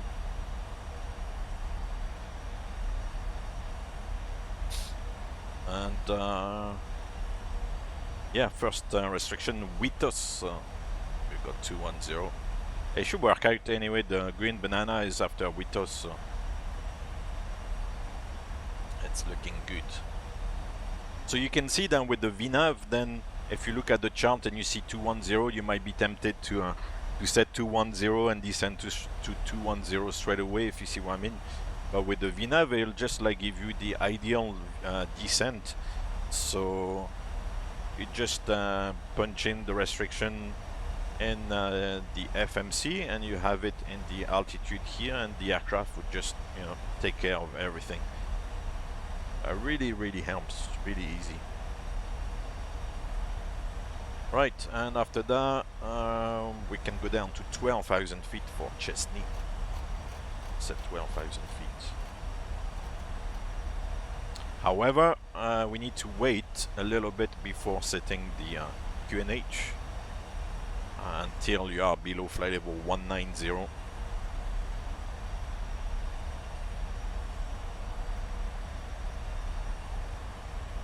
So we'll wait a little bit.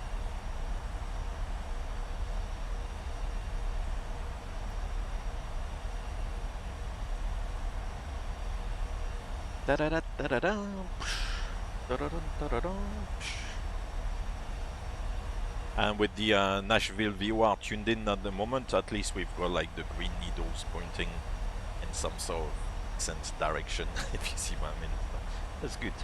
It's giving us the distance as well, 75 miles, so provides a little bit of information.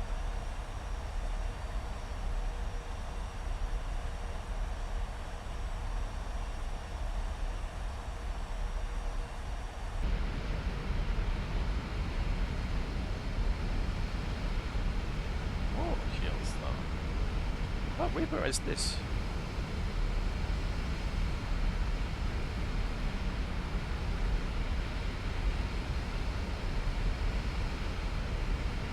Oh, is that a lake? Oh, it cannot be a lake, is it? Volanta says...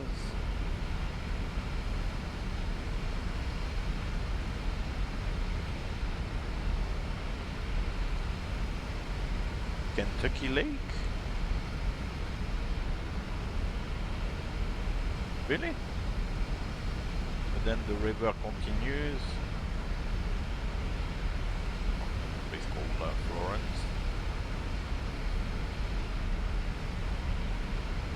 Chattanooga. Oh wow, I'm getting close now. Oh wow, it's amazing actually. Oh, there's somebody in Nashville. Oh, nice! Nice one. Oh yeah, you see sunrise now, so we will have spent most of the flight in the dark.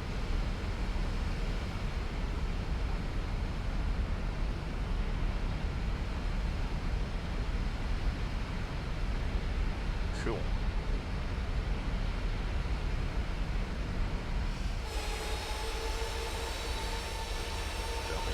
Good. I say good.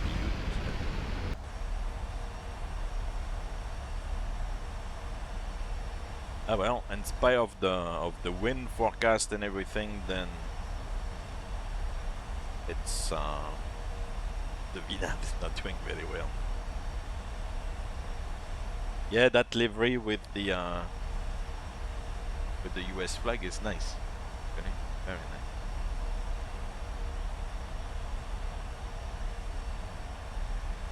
We might use a little bit of speed brake, speed in check.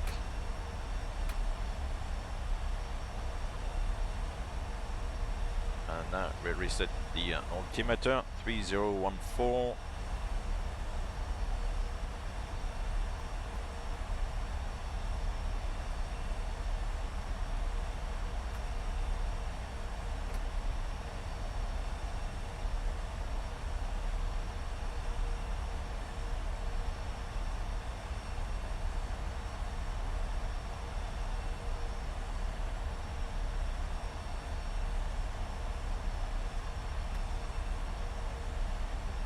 Okay, so it's interesting once again because we're gonna cross Chesney like some random altitude, maybe 13.5 or something like that.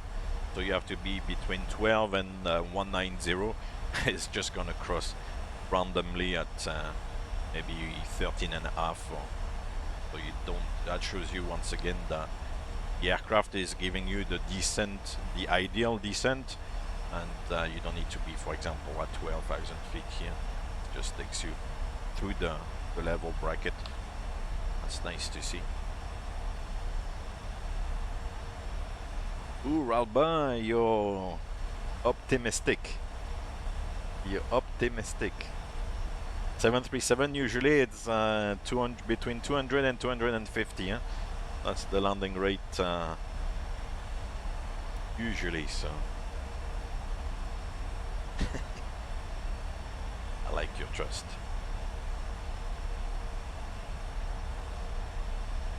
That's a nice morning in Tennessee.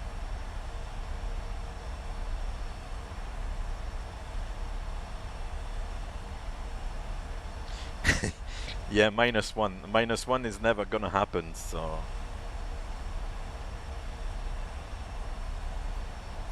I know you like to meme it, or whatever the phrase is.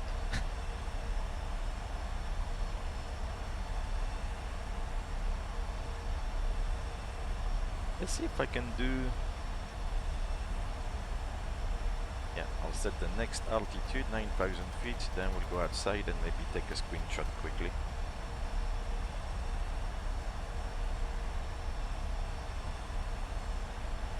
Side. Oh, the wings are flapping a little bit.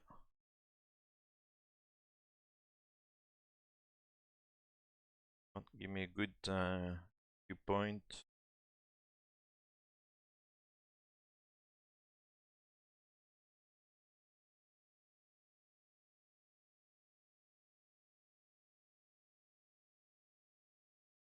Oh, it's not gonna give me a good view.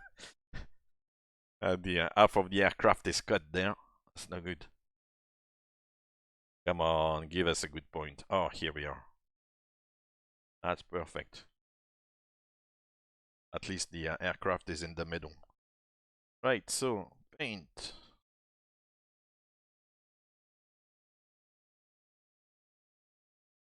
Paste.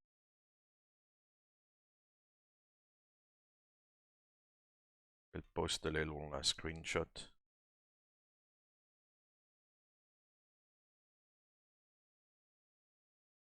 Nice. Okay.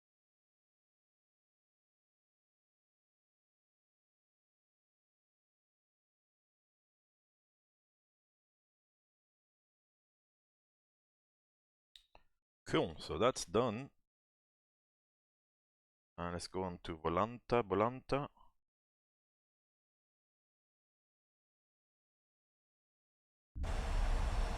Flight deck, what's going on as well.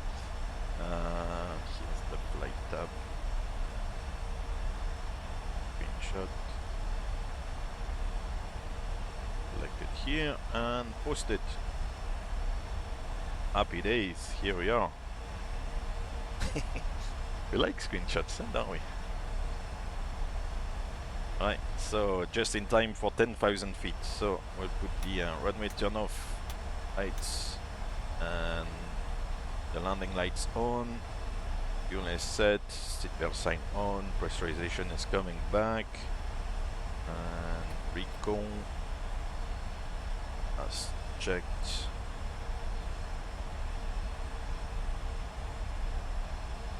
It's a nice livery, I do like it. Yeah, over, under, done.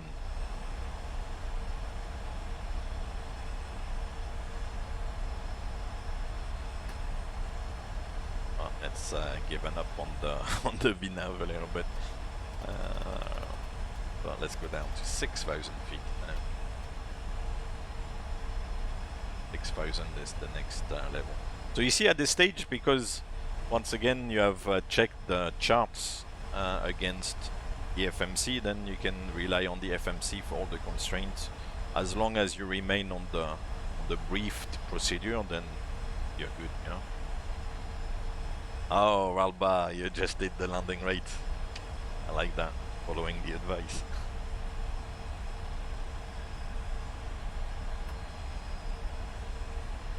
And back to VNAV path.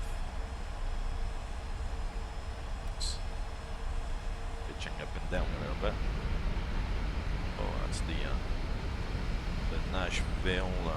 Oh, it looks like a few little hills around. Very nice. Like little lakes and rivers. I think that's the airport straight ahead here. This little patch. And the city of Nashville here. Beautiful. That looks quite pretty. Yeah, it should take the last entry, I think, Ralba, so it should take the last entry into account and override the previous one.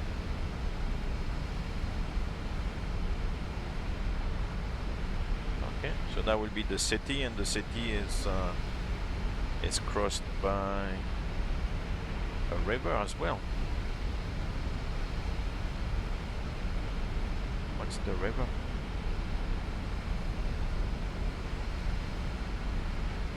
It's difficult to tell actually. Yeah, the wingtip is flexing in the wind. Amazing. Yeah, that's definitely the airport. Downtown Nashville. The stadium is now in the scenery, but the stadium I think is across the river somewhere around here. I think it's gonna be a bit of a one-sided game. Texans are a little bit struggling, so. And the Titans are doing very well. Right, so we'll stay at 6,000 for the moment. It's gonna almost level off. Oh, the speed built back up again. Oof. You see, with refining the descent forecast in the VNAV, and it still gave quite bad descent actually.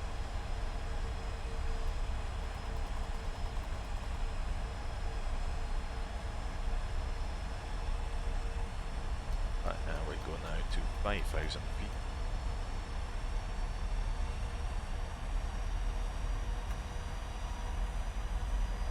And now we can tune the ILS.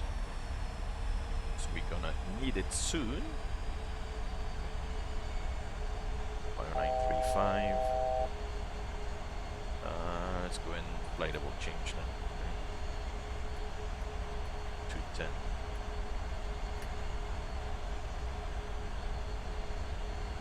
Right, and we have India Sierra X-ray for the ILS, which is idented already.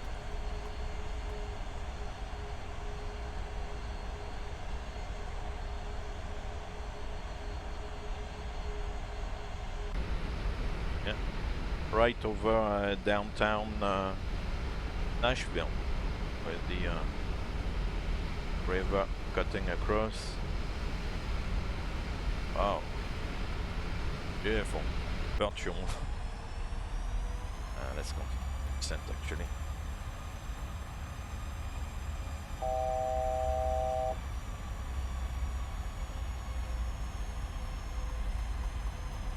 The Cumberland River. Oh, cool.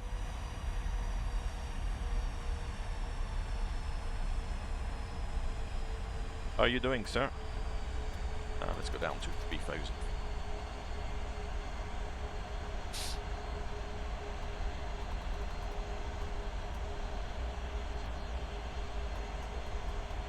Yeah, that's what we're doing today. Beato, we're doing Houston to Nashville for the upcoming game in the Texans and Titans, which, as I said, should be a bit of a one-sided game because the Texans are not doing very well. Right, we go flaps 1. Reduce the speed. I'll have to look if there's a way to disable that flashing. I don't like that flashing of the speed.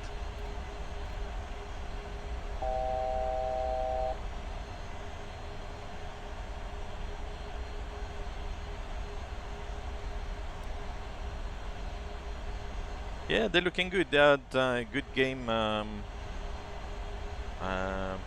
LA, I think it was, against the Rams, so they're looking good. There we go, flaps 5 directly. Take 180 knots in the base turn. 180 knots on the base is a good speed. Push the heading in the turn. Over another river, and then there's like what looks like, well, still a river, but quite wide, actually. Beautiful approach.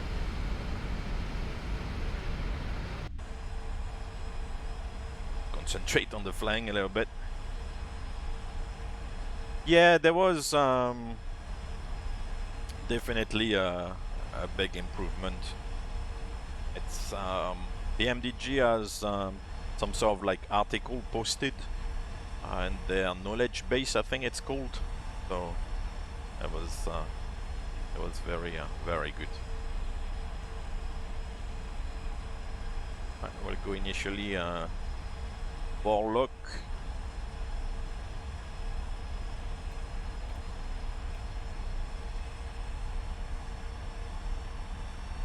Yeah, did you have the same problem as well? Huh? They kind of the problem seemed to have appeared like sometime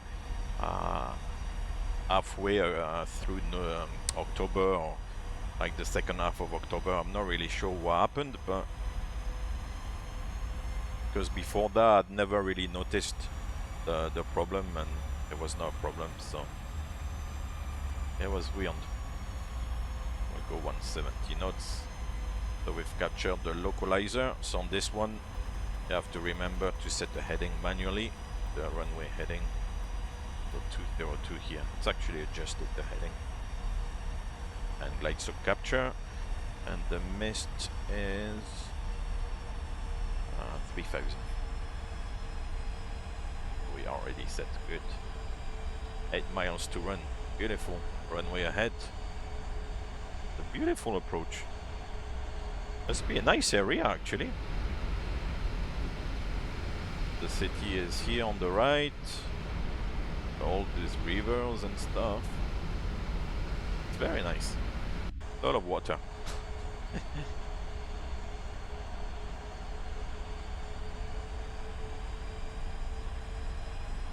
Oh, you made it just in time, Seaman. Excellent.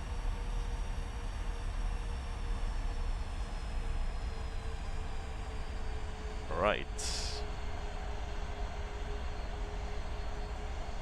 The 737 we can stabilize at 500 feet, so we can wait a little bit for the configuration.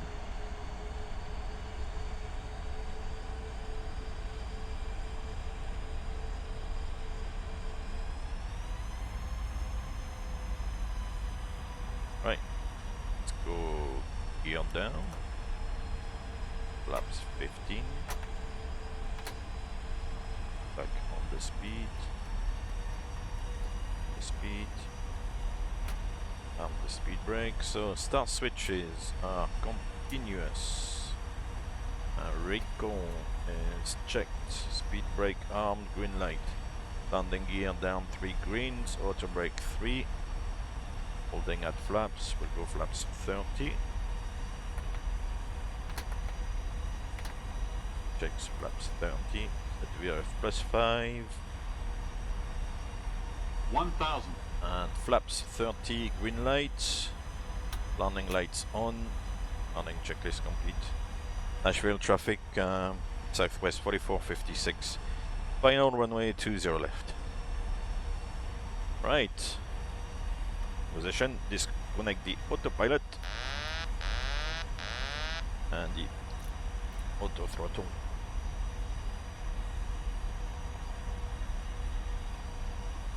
Just the thrust a little bit. Normally on the 737 about 56%, something like that. That should keep the speed nicely.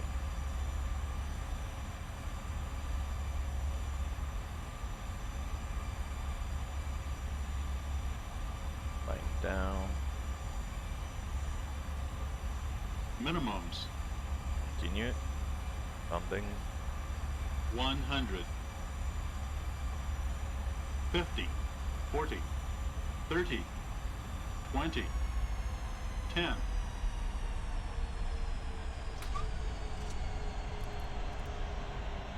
Idle reverse. What was the damage? Oh, today is... Sorry, Ralba. Told you to change it, almost. And actually did a decent one. And 60 knots. Cancel the reverse, cancel the auto brake.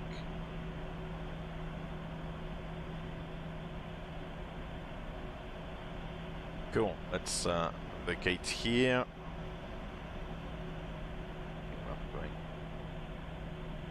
Then back to the terminal. And we hope you enjoy the rest of your Oh, clone! By the way, is there anyone on board First who knows how to follower fly a today. plane? Thank you very much. Hope to see you again soon. Thank you, thank you. Right, so we've been playing with the boy. Indeed. It's nice to play. Right, so start switch is back to off. We'll just remove the strobe lights now on the wingtips and just keep the navigation lights so just steady. We can retract the flaps. The auto brake and go back to off. And the speed brake. Stow them again. Right, here we are. Where am I going now? Second left on Juliet. Hey, so cool. Yeah, it was a good flight. Enjoyed it. It's very nice. I like this type of flying. As said like many times before, this is not so much about the football side of things, but the tour there is to give me you know, ideas about where to fly and all that stuff. So that's good. It's worked out nicely. Do I have a taxiway here? Where is that? Oh yeah, yeah, oh good. I thought it was leading into the fire station. Well, that's original. And the landing rate today was for... Oh, Jan, cool. I'll add the points. Let me take the turn, then I'll add the points as well. Gate Alphas. It's Charlie's. I've got one with guidance system.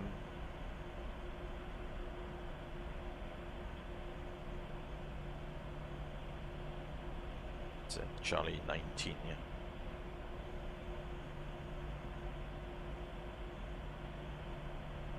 Sport, that will do.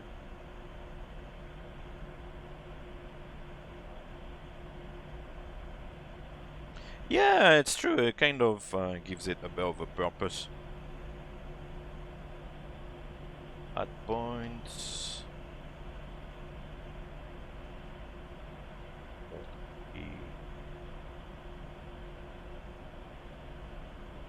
500.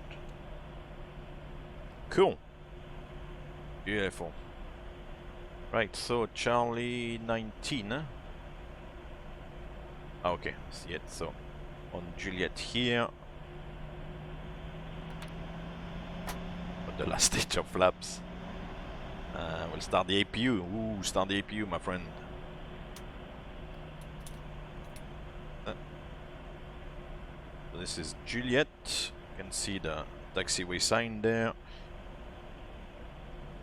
And then we'll turn right onto the apron and to go towards Charlie 19. Fantastic, I like that. Really nice. Weather radar can come off as well.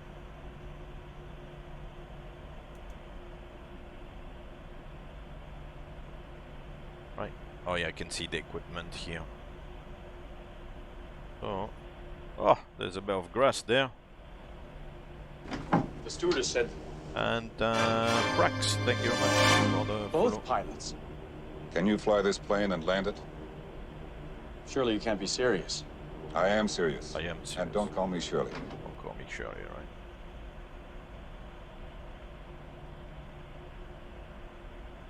Right, gonna get 2 stunned, so taxi and runway turnoff can come off.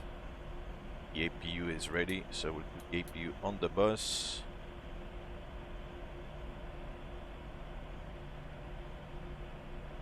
And Charlie 19 is gonna be this one here, coming up. Hey, good day to you, Brax. How are you doing? Thank you very much for the follow. We hope to see you from time to time here. This amazing channel full of very interesting flights.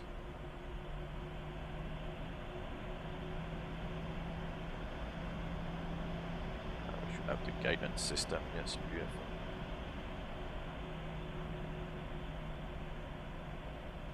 Going 737 on the board. That's correct.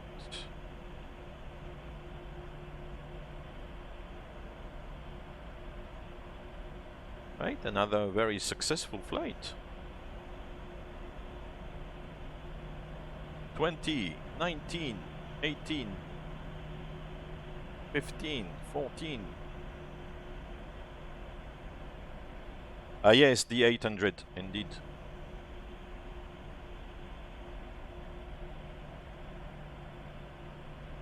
Oh, 2 feet.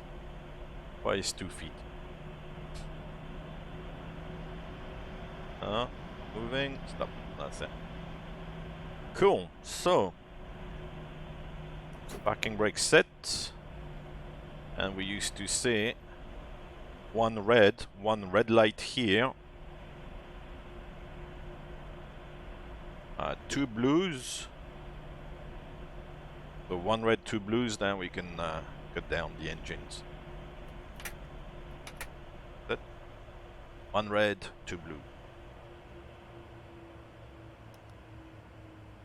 Cool. At yeah, 10%, even 20%, the beacon can come off, and we'll bring the bridge, right the jetway. Time will shut it down, so the fuel pumps come off. We can release the passengers. Window heat comes off. Probe heat comes off.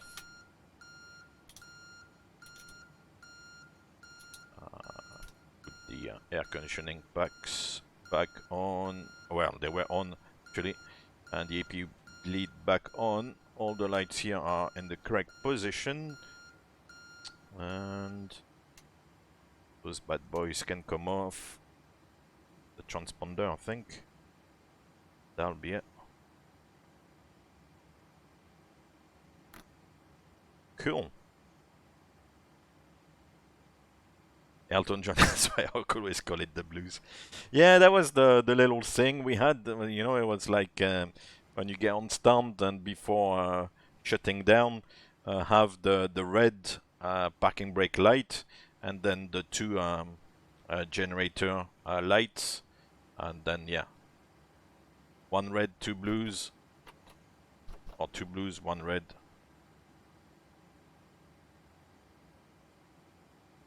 Yeah, on the 737, of course, yeah, you've got like the 3 greens here, and you've got the greens up there as well on the upper overhead panel. So if on either display you've got the 3 greens, then it's good. If you don't have the 3 greens, then there's potential problem indeed with the gear. That's true. The boarding.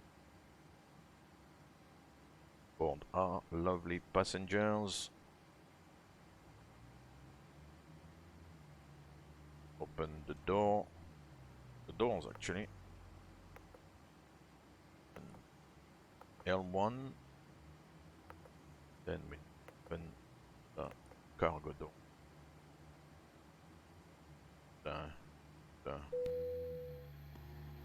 Yeah.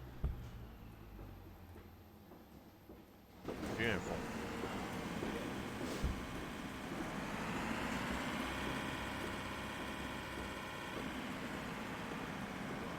Excellent. Oh, that boat, cool. It looks very nice, actually. I don't know Nashville, but in the world of prepared here, it looks quite nice. With the river like crossing and splitting downtown in two. All these little rivers and lakes around. It looks a little bit on the other side like there's a few hills, and looks very nice. Very, very nice.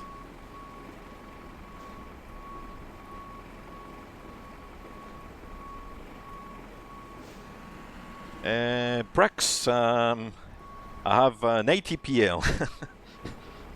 So.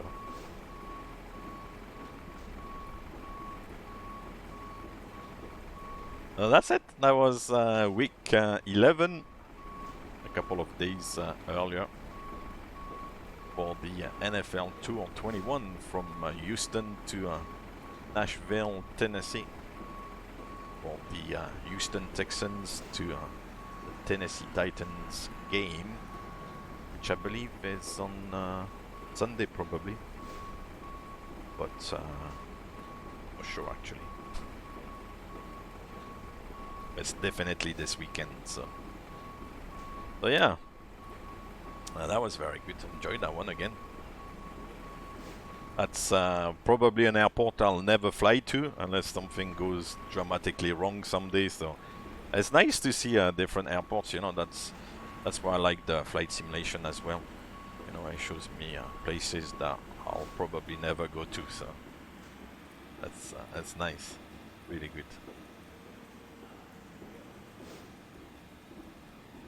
So next week, I'm not really sure. Next week. Where am I on?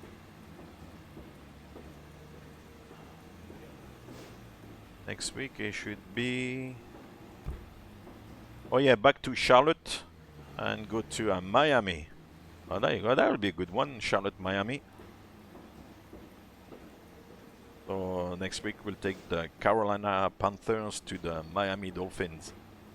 Miami Dolphins, we did actually quite well the last game on Thursday against the Baltimore Ravens.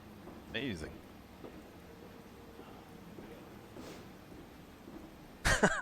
Slim man, should I get P3D? To be fair, probably not, because there's gonna be a lot of hype with the release of the PMDG 737 on MSFS, and then once they bring all the other airliners on MSFS, it depends how well it flies, but I think that unless P3D is you know, upgraded to a new version or something, it might kind of be a little bit put to the side. I don't know. I'm quite happy with the setup I have for the moment, so you know, I'm good like this. But I'm happy with the simulator. I'm happy with the flying. For me, it's more about, like, you know, simulating kind of real operations and all that stuff. And this is enough. At least I rode through the DC6 hype. I did not put my money for that yet.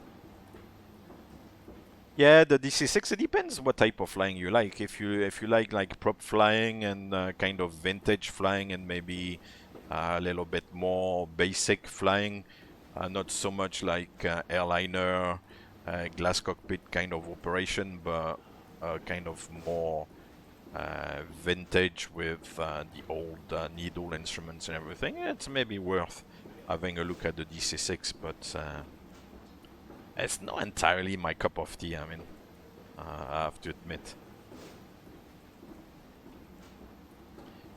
No, I think the latest P3D, and I don't know if 777 Bob is still here, because I know he's a good user of P3D version 5 in particular.